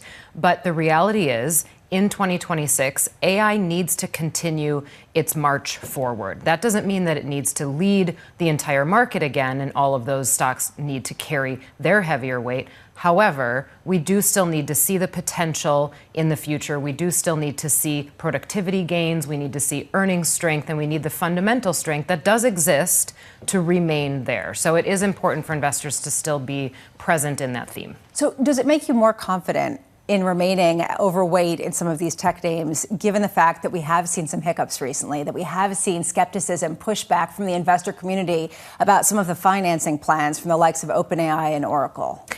So we wrestled with this a lot, especially the word overweight, because if you're overweight, it means that you've got a lot. If you're just comparing it to the market, you've got a lot in tech stocks. So even just to be market weight is a big slug of your portfolio. I think market weight is probably the better way to look at it, which still ends up being a lot in tech stocks, communication stocks, basically the Meg 7 plus things like AMD, Broadcom, Oracle, and Palantir, which we're calling the Big 11 then collectively. So if you look at those, you're still going to have a pretty big slug in your portfolio.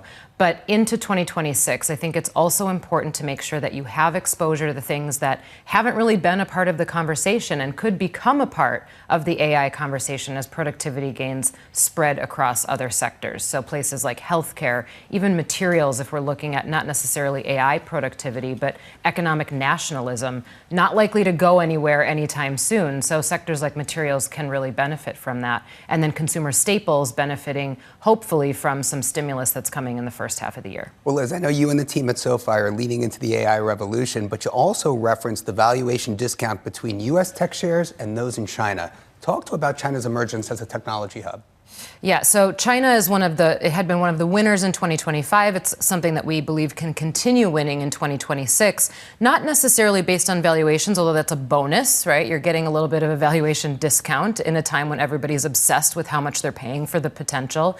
But China, if we look at their economy, China has a government that is committed to making sure their economy can come out of this soft patch. And I think they will stay committed to that. So that says good things for the consumer in China going forward. And then Chinese tech continues to innovate at a really fast pace. And we know that U.S. companies are looking at China and trying to size them up for, are we in good competition here? Are we still beating them? And I think that race is going to be good for AI's potential in general. Liz, I know you're also pretty bullish on gold, the structural buying from central banks. Talk to us a little bit about the place that gold has in a diversified institutional portfolio. So gold is a topic that I did not think was going to be coming out of my mouth for 3 or 4 straight years. I was bullish on gold a few years ago. People thought I was nuts, or, grandma's trade, somebody buying gold in a time when technology was the hot thing. Gold continues to win. Gold has beat the S&P over periods of time that I don't think anybody expected. I do still think there's opportunity for gold in 2026. The demand by central banks and just the theme of gold being now the safe haven in an era of currency volatility, of a lot of central bank uncertainty, that keeps a floor on the demand because central bank demand is sticky. It's not something that they're going to change very quickly. And we've had a theme of this since Russia invaded Ukraine back in 2022. I think that remains. What's happened in gold over the last year is that retail started to perk up and also participate in the trade, drove it even higher. Now, when retail starts to take part, you see a lot more volatility because we saw almost a parabolic move at certain points this year that then we gave back a little bit.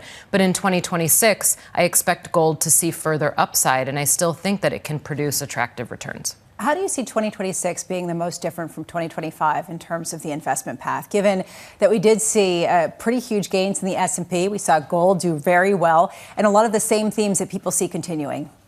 So we already covered China and gold. Those are the winners that I think continue winning. And then some of the things that I mentioned before. So sectors that I think can step into the limelight: healthcare, materials, consumer staples, and then companies that are what I would call cash cows. And there are actually ETFs that represent things like that. But companies that are in good cash positions that can still finance the growth and finance the CapEx boom that probably continues into 2026. So some of those themes in the value-oriented sectors, I think, probably step into more of a strength position in 26 and will become a bigger part of the conversation than they've been in 25. What's the biggest risk? Everyone seems pretty bullish heading into next year, and I just wonder whether it's a question of a Fed that doesn't necessarily cut, whether it's a U.S. economy that doesn't necessarily perform, or whether it's something on the geopolitical stage that everyone seems to be ignoring.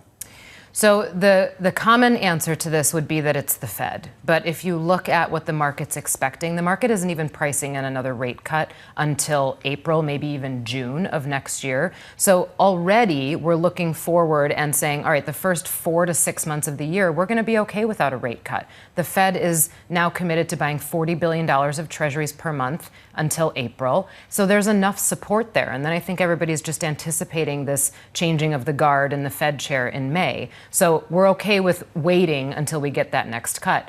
I think the biggest risk, and this isn't all that different from 25, but the biggest risk is that AI revenue doesn't come in as strongly as everybody expects. The revenue is important in order to support the spending, in order to support profit margins. Now, you'll notice I didn't say that the spending is important. Of course it is, but we know that the spending levels are going to slow down in 2026, and that's okay. We're starting to mature in this theme and in the innovation process. But the revenue needs to materialize, and the profit margins need to be there as well. I think the most important aspect of this is that we see the AI productivity starting to spread into other sectors of the economy. As we talk about gold buying by central banks, and I wonder if we could just take that to the next step. Let's talk about the dollar. The dollar's place as the world's reserve currency, the whole dollar debasement trade. Do you think that still has legs?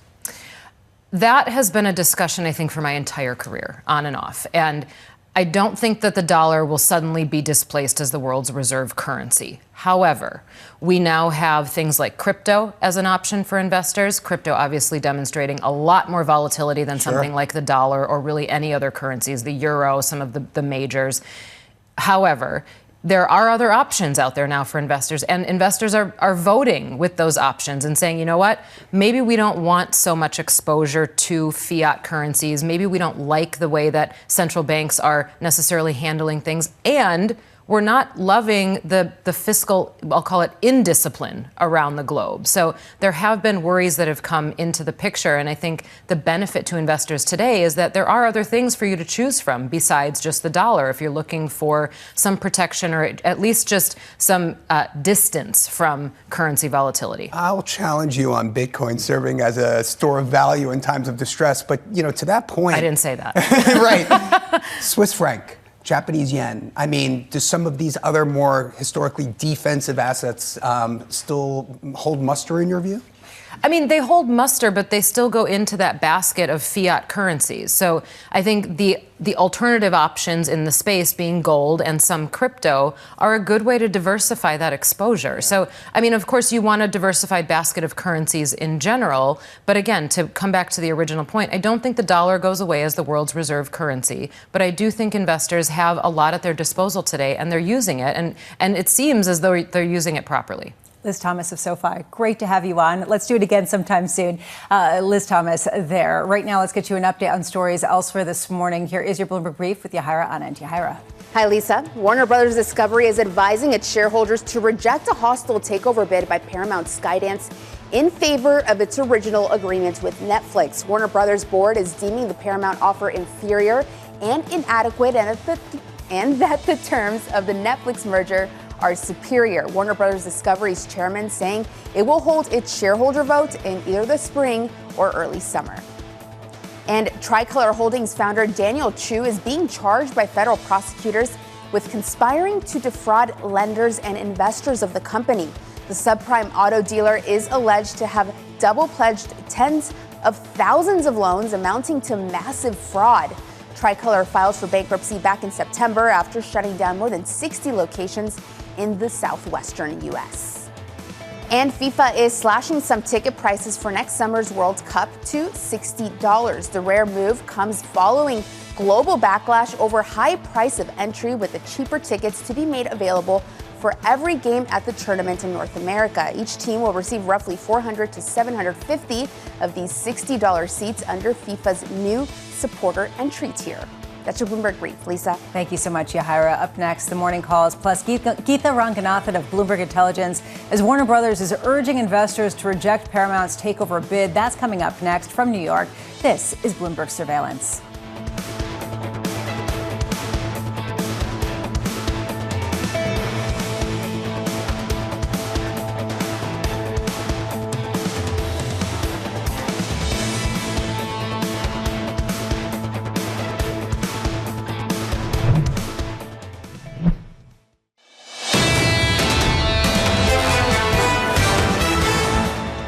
We don't think we're near, a kind of hyper speculation level that you'd see in a real bubble. And, our own view is on the Mag 7, they are the core of this era, if you will, this industrial revolution. But we're being selective there, and we think the market is too. I mean, if you look at some of the big players in that space, they're not trading at excessive valuations. That was Stephen Auth of Federated Hermes earlier this morning, as we do see a lift across the board. Just to give some perspective to his comments, we've seen about a 20% gain so far this year on the NASDAQ. The S&P up about 16%, building on that a little bit this morning, up 0.2% on S&P futures. Yields inflected higher, but lower than they were earlier this morning, gone from 3 basis points to 2 basis point climb, below that 4.17% mark, and not seeing the rally sustain itself quite as robustly in the crude space, coming off some of its lowest levels going back to February 2021. Time now for the morning calls. First up, Baird raising its price target on raw stores to $200, expecting an improving backdrop into 2026. Those shares essentially flat. Next up, Telsey advisory analyst Dana Telsey raising her price target on Gap to outperform, noting continued progress in reestablishing its brands. Those shares up almost 3%. And finally, Barclays upgrading Hyatt to overweight, seeing 2026 as another idiosyncratic year for the gaming, lodging, and leisure space, just in time for all of the holiday vacations, up 1.4%. Turning to media now, Warner Brothers Discovery advising its shareholders to reject a hostile takeover bid by Paramount in favor of its original agreement with Netflix. Geetha Ranganathan of Bloomberg Intelligence joins us now. Geetha, what did we learn so far this morning from this latest filing? Hey, Lisa. So this is really no surprise at all. I mean, we knew this was happening after Paramount launched its hostile bid. So Warner Brothers basically saying that the terms were inadequate, inferior, and illusory. So inadequate because the $30 a share, they think really kind of undervalues their TV networks. They also raise concerns about financing. There's been constant talk about the bid being fully backstopped by the Ellison family. Warner Brothers Discovery Board saying that's not true and that it's going back to an irrevocable trust. So again, there's a lot of uncertainty and a lot of risks. And then finally, I think, Warner Brothers saying that really the regulatory risk between a Netflix deal and a Paramount Skydance deal, not all that different. They also point to completely different financial profiles of both, Netflix and Paramount, basically talking about Netflix being a $400 billion market cap company, Paramount $15 billion. So, just a whole lot of different concerns raised in that letter to shareholders. Geetha, talk to us about the overlap between Netflix and HBO Max. Is this the most problematic aspect of the combination? Yeah, Damien, I mean, definitely, this is going to be an issue because just if you combine those two streaming services, they are obviously some of the largest streaming services in the world. They will make up about 30 to 35% of the market. But I think what Netflix has repeatedly argued, and a lot of, I think, investors also seem to agree with this view, that you can't consider just streamers as part of the landscape. You have to include everything. You have to include social media. You're including YouTube. You're including TikTok Reels. I mean, this is how people are spending their time these days. And if you kind of if you broaden and zoom out and look at the whole market in its entirety, then maybe it doesn't really pose such a regulatory problem after all. Geetha, I'm sure the market is pricing in the prospect of tough antitrust scrutiny over the deal. I mean, what are your thoughts there going forward? Yeah, I mean, antitrust is definitely going to be a big issue. We just saw, Jared Kushner's Affinity kind of pull out of the deal because of bad optics. If you kind of look at it really from a Paramount Warner perspective, yes, the box office share would be about 30%. Again, Jen Rhee, who's our antitrust analyst, didn't really think that would be too much of a problem. Those two streaming, platforms, again, shouldn't really be so much of an issue because they're both somewhat, or rather Paramount Plus is a little bit of a subscale platform, so still under, the 200 million subscriber mark. So there are just so many different considerations, though, Damien. But I think in general, the view was that Netflix would have a tougher time from an antitrust perspective. But again, it's all up in the air. And part of this, Geetha, has been CNN. A real question of what that looks like in terms of new ownership based on what President Trump has said. What's the proposal in the current proposal from Netflix to buy Warner Brothers for CNN? Do we have a sense of who that remains with? So with the Netflix proposal, nothing can happen with CNN because Netflix is only buying the studio and the streaming business. So, with President Trump suggesting that there would have to be a CNN sale, Warner Brothers Discovery would have to figure out some other way to sell just that network. With the Paramount transaction, of course, we don't have that problem because Paramount is buying all of Warner Brothers Discovery, which includes the TV network business as well as CNN. Meanwhile, there's a real question of financing, and this is clearly what was on the minds of Warner Brothers senior management when they put out this latest filing and recommended to investors that they back the Netflix deal. They said that the Ellison family is not backing the Paramount Skydance transaction. We already saw reporting that Jared Kushner, as you mentioned, pulled his fund out of the participation of this financing. Just how insecure is the position of Paramount Skydance, especially compared to Netflix? Yeah, I mean, this has really been kind of the sticking point with the Warner Brothers Discovery Board. So, they've argued, if you are, talking about, one of the wealthiest families in the world kind of backing this deal, how are we not seeing it on paper, right? So, you have $40 billion in equity financing, about 60% of that, so almost $24 billion is coming from, Middle Eastern money. You haven't really submitted, a knockout bid. And there is this constant problem of debt. So, in the letter, Warner Brothers Discovery raises this point that Paramount would be 7 times levered by the end of next year if they did this deal. That really kind of puts, it just raises so many different risks. And then remember, even if the transaction does go through, you're going to have, a combined company with a very heavy leverage, with 80% of that EBITDA coming from the TV business. That is the melting ice cube business versus, you take a Netflix, which is already generating about $15 billion in EBITDA. And streaming is really in much, much more healthier shape with which much brighter growth prospects. So, everything seems to be problematic about the Paramount deal right now from at least a financing perspective. And that's why you're seeing Paramount shares lower in pre-market trading and Netflix seeing a boost of about 2% in the pre-market action. Geetha Ranganathan of Bloomberg Intelligence, thank you so much. We look forward to speaking with you extensively about this deal as it percolates through the system. In the meantime, we are getting some breaking news. The Financial Times is reporting that Oracle's $10 billion Michigan data center is in limbo after Blue Owl, the private equity and debt firm, has said that it's not necessarily going to finance this. Oracle shares falling almost 3%, Blue Owl falling almost 4%. And this comes after big questions about Oracle in particular, how much leverage it's packed on, what its promises on the data center front look like, and how sustainable, Damien, some of this really is. Lisa, I often ask, we're seeing all these CapEx figures tied to AI tech spending last year, this year, but, is that spending, wasn't that planned for 10 years ago when they first, because it takes 10 years to ramp up a data center, right? So my question is, have they really invested anything meaningfully today that's not showing up in 10 years' time? I struggle with that a little bit, where are we in the cycle, and does this really impact what is planned for 2026? I'm not so sure. This has to do with a 1 gigawatt center that focuses a data center that is being built to serve OpenAI in Saline Township, Michigan. Blue Owl, of course, has been the bigger backer of Oracle and all of its build-outs. It's a private debt and equity fund that has a significant proportion of its investments tied up with artificial intelligence and data centers. That's the other big question here. Have we reached the limits of some of the biggest backers of this for the time being? Does there need to be diversification in terms of sources of money to really back some of these projects? Well, I think what you're hinting at here is the private credit market actually have its limitations? Because it has been such a, I'm talking shadow financing, I'm talking, the flexibility, the optionality that it affords small and medium enterprises here in the U.S.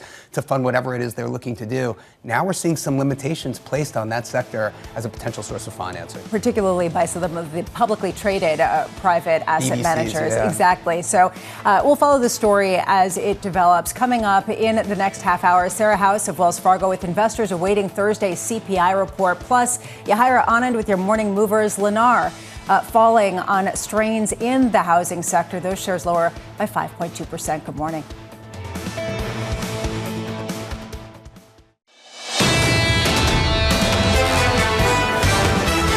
Good morning. Well, welcome back. We're looking to build on what has been a banner year for equities right now on the 16% gain that we've seen in the S&P 500, adding about 0.25% in pre-market trading, adding a bit more on the tech space. NASDAQ shares climbing as well after, again, the rally of almost 20% so far this year. I just keep stumbling over that, Damien. The idea, it's been such a good year. Yeah, no, it has been. And look, if you listen to any of our guests over the last 2 days, they think next year is going to be much the same. I just find it so interesting that today what we're talking about is exactly the same thing we were talking about 1 year ago. and we are coming off a massive, massive year in both stocks and bonds. Yeah, and people are looking at possibly greater participation in the bond space next year with long-end yields that have been climbing, although how much do we see the Fed put their thumb on that scale? 1 hour away from the cash open. Here are your morning movers with Yahira Anna and Yahira. Hi, Lisa. We are seeing homebuilder NAR shares falling 5% in the pre-market as it warns that lower mortgage rates have not done enough to spark a meaningful rise in housing demand. Its forecast for orders, deliveries, and margins for the first quarter all fell below Wall Street expectations, with affordability still a central issue for would-be home buyers, even as NAR continues to offer big sales incentives that have hurt its profits along the way. Meanwhile, moving on to Frontier shares, those are rising 7.7% in the pre-market. Honor reporting that the airline is back in merger talks with Spirit Airlines, highlighting how all these carriers are under pressure to grow in order to compete with the big three. A deal would create the fifth largest carrier in the U.S. And a big setback for Oracle. The FT is reporting that its main partner, Blue Owl, has just backed out of a deal for a $10 billion data center in Michigan. The project meant to power OpenAI now facing major financing questions as investors continue to worry about Oracle's massive debt and AI spending. The FT also reporting that Blackstone has held talks to step in, but no word on that just yet. Lisa. Thank you so much, Yahira. A fascinating development, given the fact that, as you mentioned before, and I think it is the right discussion to have, what are the limitations on private asset managers to really push back against financing some of this build out? Or to find some sort of a syndicate or somebody else in the space to help assist with the funding of it, right? I mean, that's really what it comes down to. And it just seems to me that a lot of money is tied up in other non-performing assets, and it's going to be tough to find powder to put into these data centers and bail out places, people like Oracle. Yeah, which is the reason why you are seeing differentiation right now within the tech space. Turning now to Washington, D.C., President Donald Trump reportedly preparing to interview Fed Governor Chris Waller for the Fed chair position today. Bloomberg's Michael McKee joins us now. Fast-paced race for the Fed chair, although it has been going on for quite a while. Mike, what's the latest in terms of who is the favorite? Well, right now, Kevin Hassett is back to being the favorite, but Chris Waller is getting all of the attention on Wall Street because not only is he meeting with the president today, he is speaking right now, and he's talking both about the possibility of becoming the chair and the U.S. economy and what he thinks is going to happen. On the economy, he is defending the idea of continuing rate cuts going forward, saying that productivity could help. And in 2026, it could turn out to be a better year, in part because of AI, in part because of the fiscal stimulus that's coming. And he says he's not particularly worried about inflation because while he knows it's above target, it will be coming down over the next 3 or 4 months.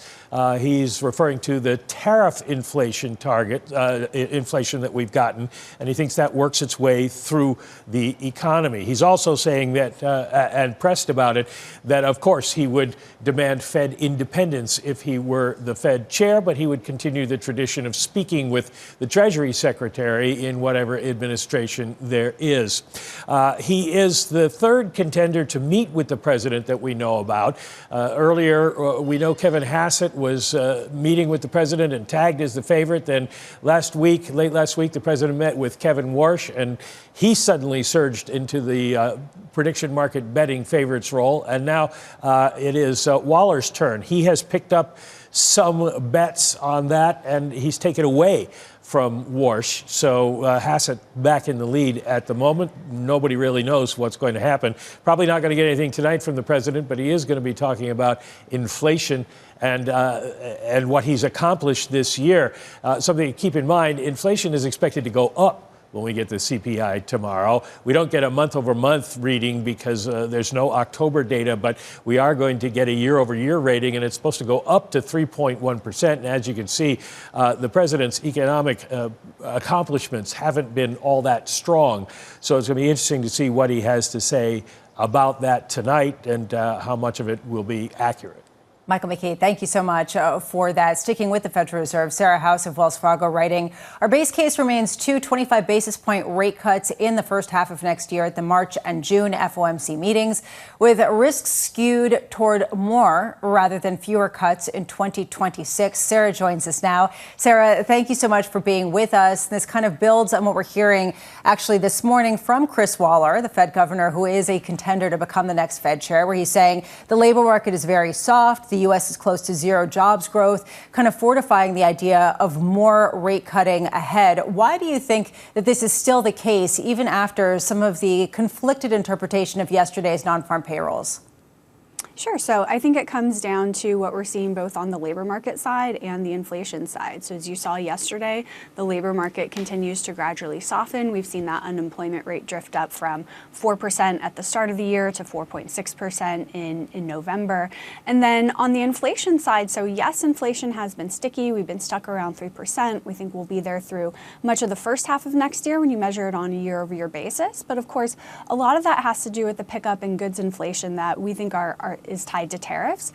And if you look outside goods inflation, you continue to see services disinflate. So at least slower rate of inflation. And stepping back, I really don't see a lot of forces that are going to put even further upward pressure on inflation. So our base case is that you will see inflation improve over the course of 2026, which I think will give the Fed confidence to move closer to that neutral stance. So do you have a better sense of what neutral is, not just when it comes to benchmark rates, but also when it comes to the labor market? I mean, this idea of zero jobs growth comes with greater participation, more people coming into the labor market, signs that there is a pickup in hiring, at least according to the latest real-time ADP indicators, and a sense that the beginning of next year should be better for the economy. So how weak do you see this labor market as really being? I don't see it as terribly weak, but I do see it as softer than where we were at the beginning of the year. And now you're looking at the jobs market and the unemployment rate, a little bit on the wrong side of the Fed's maximum employment mandate. So the good news is we're still not seeing, really widespread layoffs. So yes, you've had the Challenger announcements pick up over the past year, but initial jobless claims remain low.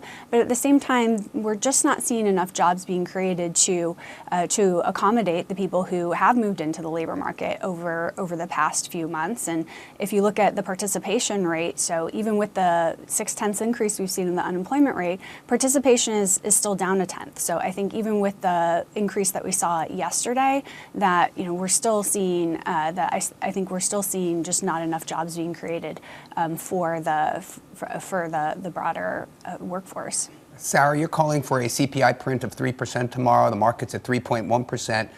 What exactly will it take for CPI to fall toward 2% by the end of next year?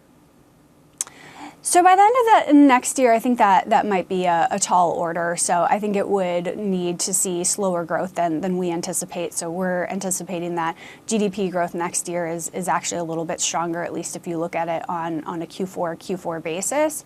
So you'd probably have to see weaker growth, probably get some help from lower commodity prices, particularly with oil and gasoline. That can lead to some pretty big moves. But I think you can at least get back that direction. So we're looking for core PCE to end the year around 2.5% to 2.6% or so. And I think that's going to come with slower housing inflation that's already in train. You're seeing on the CPI side further deceleration in things like auto insurance, which is helping. So in some ways, I think this is just some time that it's taking, where the pandemic or inflation, there's a long tail for that, especially in services. And so I think we're going to see some of the benefits of time as we move through the year. And again, just not seeing very many sources of further upward pressure on inflation when you look at the jobs market, what we're seeing in commodity prices outside of precious metals. And so I think you will see that directional improvement as we move through 2026, even if we're not getting all the way back to 2% next year. And Sarah, what about productivity gains, right? In last week's SEP by the Federal Reserve, we saw they upgraded FY26 GDP growth by 0.8%. with no change to unemployment. That's got to be productivity gains, right? Do you think that will help fuel the move for 2%? I do think that that's part of it. So the fact that you have wage costs coming down, but also that's limiting both the ability for consumers to absorb higher prices. But then when you get into productivity, that limits the need for businesses to raise those prices. So we've already seen productivity pick up this cycle by a few tenths. But I think once you get the jobs revisions in terms of those benchmarks that we're looking for, that you're going to see even stronger productivity growth already in train. So probably somewhere a little over 2%. Wage growth right now around 3.5%. So that does point to lower overall inflation, and I think helping to get back closer to the Fed's 2% target. Sarah, how much is the outlook for next year predicated on who becomes the next Fed chair? I don't think it's that dependent. So I think no matter who you get, whether it's one of the Kevins, whether it's Chris, you're going to see probably a slightly more dovish skew to the committee with that new leader. But of course, they have to have buy-in from the rest of the committee. And so that's going to depend on the relationships that they build. And I think it's still going to depend on the overall data backdrop. So I think maybe you get maybe one additional rate cut than you would have otherwise, but it's not going to be a wholesale change in terms of the rate outlook, depending on who you get. I think the data is still going to be the primary determinant, given that it is a committee decision. Sarah House of Wells Fargo, thank you so much for being with us. Have a wonderful holiday season. Right now, let's get you an update on stories elsewhere. Here is your Bloomberg Brief with Yahira Anand. Yahira. Hi, Lisa. The Financial Times is reporting Blue Owl will not back a $10 billion deal for Oracle's next data center. The facility is being constructed in Michigan to serve OpenAI. The FT says Blackstone has considered stepping in as a financial partner, but no deal is solidified. Oracle shares down 2%. Meanwhile, the U.S. is preparing a fresh round of sanctions on Russia's energy sector should President Vladimir Putin reject the latest peace agreement with Ukraine. The new measures could target vessels in Russia's shadow fleet of tankers and the traders who facilitate transactions, with sources saying they may be unveiled as early as this week. And the New York Knicks have won the 2025 NBA Cup, rallying in the fourth quarter to defeat the San Antonio Spurs 124-113. Jalen Brunson scored 25 points and was named the most valuable player of the tournament. While the win doesn't affect their regular season standings, the Knicks will now head back to New York with a new banner to hang in the Garden. That's your Bloomberg Brief. Lisa? Thank you so much, Yahira. I have to say, when you Google Knicks, just huge fireworks come up if you want to take a look, because at least they finally won. I'm sorry, at some point they've got to win. Yes. Come on, not finally. They were great last year, and they are great again this year. Oh, they are a real contender. I am a huge Jalen Brunson fan, and I am very optimistic about our prospects. I want the Knicks to be back in the 1990s type of greatness. I mean, come on, let's Well, bring that yesterday back. was a bit of a throwback, right? It was the Spurs-Knicks. I remember those days. Tim Duncan, those were great old days. Patrick Ewing. You know what I'm talking about. Something to look forward to. Up next, setting you up for the day ahead. Plus, Mandeep Singh of Bloomberg Intelligence as Oracle shares fall on reports Blue Owl will not be backing its next data center deal. Those shares lower by about 2%. Blue Owl falling by 2.2% as well. This is Bloomberg Surveillance.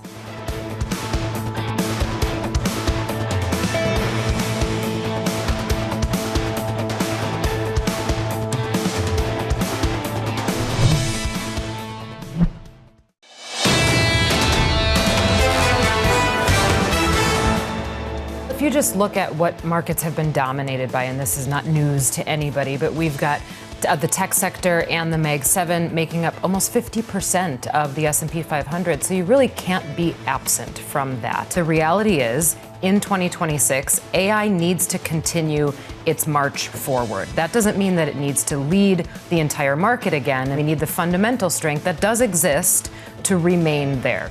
It is marching forward again, at least this morning. That was Liz Thomas of SoFi. Right now, futures indicating this is going to be the first positive day in 4, at least if we can maintain these gains, up about 0.25% on S&P futures. Yields coming off some of the earlier highs, but still 4.16 on the 10-year. We really do want to focus on big tech. Take a look at these two names, Oracle and Blue Owl, two companies that have been very much in the data center sphere. We can see both companies seeing losses of about 2% or more in pre-market activity after Oracle's deal to potentially ink backing for recent data centers in Michigan by Blue Owl seems to be falling apart. This, to me, highlights a question of who is going to be left holding the bag, and it underscores the concerns that some people have. Bloomberg's Mandeep Singh joins us now to talk through this. This is Financial Times reporting now, and good morning, that this deal for Oracle to get financing from Blue Owl seems to be falling through. Why is this so significant at a time where financing is increasingly in focus? Well, right now, I think Oracle CDS spreads clearly show that there is concern around the level of debt that they plan to take when it comes to building this AI infrastructure. And it's all tied to OpenAI. In my mind, the entire Oracle backlog, which is $500 billion, 300 of that comes from one company, OpenAI. And if OpenAI is losing their lead when it comes to the frontier model labs, that's what Gemini 3 showed us, that they have caught up. Anthropic is doing very well. That puts into focus how much OpenAI will be able to ramp up their revenue, because they do have a $200 billion revenue target by 2030. Can they really get there? And if that's not the case, then how will they finance, all the build out and the spend on Oracle infrastructure? So that's where it's all interconnected in terms of OpenAI not being able to ramp up their revenue, not being able to pay for compute that Oracle plans to bring online. And that's where, the market is showing that concern in CDS spreads and now with this deal. So it seems like Oracle is a proxy for OpenAI, but the real fear, as you outlined, is that OpenAI cannot make good on pretty lofty promises. And this is only underscored this morning by news that Amazon is in talks to give $10 billion to OpenAI in return for OpenAI using its chips. I mean, how concerned are you about the systemic risk of OpenAI at a time when its promises are getting bigger and bigger? Well, that's where I think they probably regret talking about 26 gigawatt capacity and the $1.4 trillion in spend they wanted to make by 2030. That's where everything started to go wrong. And, everyone thought this doesn't seem reasonable, and on top of that, you saw Gemini 3 doing very well. And now Anthropic, which is 2 of the 3 frontier labs, are using Google GPUs. And Anthropic is saying, in fact, for me, Amazon and OpenAI partnering is a sign that Anthropic is further moving away from Amazon and really going in that Google camp where they're going to be using Google GPUs for both training and inferencing workloads. And that, again, puts into focus what happens to the OpenAI ecosystem that involves Microsoft, that involves NVIDIA. And I think you're seeing that concerns really show up in the market right now. Well, Mandeep, let's talk about those factors that are limiting top-line growth for OpenAI and Anthropic. Is that supply constraints tied to compute for learning and inferencing? I mean, talk to us about what that means. I mean, what are the real constraints that are preventing Sam Altman from growing his company at the pace it needs to? I mean, so far, the prevailing wisdom was OpenAI has a big lead when it comes to their models, and it showed up in their consumer chatbot MAUs, 800 million monthly active users. Now it seems like all these models have narrowed that lead, even Grok and, Gemini, Anthropic. All of them are good in certain type of tasks compared to OpenAI. And so that's where that lead has narrowed. And with that lead narrowing, everyone is questioning how will OpenAI 10x their revenue? Even if they get to $20 billion run rate by end of this year, how will they 10x by 2030, given you have got like 4 or 5 players? It's not a winner-take-all market anymore, whereas the prevailing wisdom was it is a winner-take-all market with LLMs, and OpenAI is the front runner. That has changed for sure. Well, Mandeep, you mentioned Google's TPU, so let's talk about these custom silicon microchips. I mean, are you seeing demand for those increase at the same pace that you would otherwise have thought for NVIDIA, its Blackwell, its chips? I mean, is it rising to be sort of a real rival to NVIDIA on that front? It certainly is, and the Broadcom earnings actually gave us a very clear indicator that they are ramping up with Anthropic, a $10 billion order, and that is all built around Google TPU design. So to my mind, it's a 2-horse race now when it comes to accelerators. It's NVIDIA GPUs and Google TPUs, and everyone else is sort of left behind. I'm surprised OpenAI maybe leveraging Amazon in a big way, because when it comes to the real performance, it still is NVIDIA and Google TPUs, and that's what's changed again in the last 3 months. Just quickly, Mandeep, can the entire AI ecosystem see really robust gains if you don't have participation of OpenAI next year? Well, OpenAI will still be a formidable player, but it's not the only winner-take-all sort of LLM provider, and that's where, having 4 or 5 LLMs is very different from having one company like Search. Google owned Search for such a long time. Everyone thought OpenAI will own that LLM space for a very long time. Now it's 4 or 5 players. So OpenAI will still do well. It's just they can't ramp to $200 billion in revenue in the timeline that they laid out. Mandeep Singh, it is always wonderful to get your thoughts. Thank you so much for being with us here.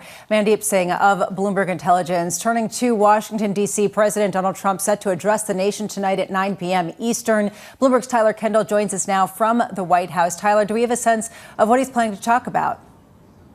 Yeah, hey, Lisa. Well, this is going to be President Trump's chance to address American voters directly, as the White House is already trying to set the tone ahead of the midterms. We heard from White House Press Secretary Caroline Leavitt yesterday preview that we can expect President Trump to tout his policies from this last year, while also saying that he will tease, in her words, new policies ahead. This could be anything from foreign policy to immigration, but of course we know one issue that this White House has been playing defense over has to do with affordability related to its economic policies. And that's going to be something that we're going to be watching really closely here, considering that data and polling has showed us that sentiment has soured. Look at this new poll out from the Associated Press showing that President Trump's handling of the economy among U.S. adults, that approval rating has dropped 10 percentage points since March. And that's really why we've seen this White House roll out new policies in recent weeks, from farmers' aid to investigation into food supply chains to refloating the idea of a tariff revenue rebate check. But Lisa, there is one issue related to affordability I'm going to have my eye on, and that, of course, has to do with health care, which is really dominating the conversation here in Washington today, as it looks very likely that Congress is set to adjourn for the rest of the year without a way forward on those expiring Affordable Care Act premium tax subsidies. Tyler Kendall, thank you so much for all of the reporting this morning. That is Bloomberg's Tyler Kendall ahead of that address. Affordability front and center, especially heading into that CPI report. Interesting that this is called in tandem with that release. Yeah, no, I think tomorrow's CPI report is definitely going to be interesting. There's a bit of noise there, right? You're not really getting an October print, so it's kind of like a 2-month print. You have to kind of smooth things over, but I definitely think that the market's focus it's right to be focused on that, yeah. Damien, thank you so much for being with us both today and yesterday. A really interesting moment. It is the last trading week of a year that has been full of tumult, people heading into 2026 with a similar kind of optimism, but it has a different flavor, a more realistic one, as we were just talking to Mandeep about the AI sector in particular. Yeah, and I think people are right to be a little bit more nervous about where they are. I mean, we've just come off a major year on both stocks and bonds, as I rightly point out. All asset classes are up, and the beta environment doesn't appear to be shifting all that much. So just how much juice is left in this rally? Damien Sassower, wonderful to have you. Thank you so much for being with us. Really great to get your insights. Coming up tomorrow, Beata Manthe of Citigroup, Pooja Kumra of TD Securities, Tom Kennedy of JP Morgan, and Emily Rowland of John Hancock Investment Management. We will be taking you to that CPI report. Of course, we're also going to be getting a host of different Fed speak, parsing through that as the Fed race heats up, and a whole host of rate decisions around the world. A real focus on what 2026 will bring as we try to end the year in the green. This was Bloomberg Surveillance from New York. Good morning.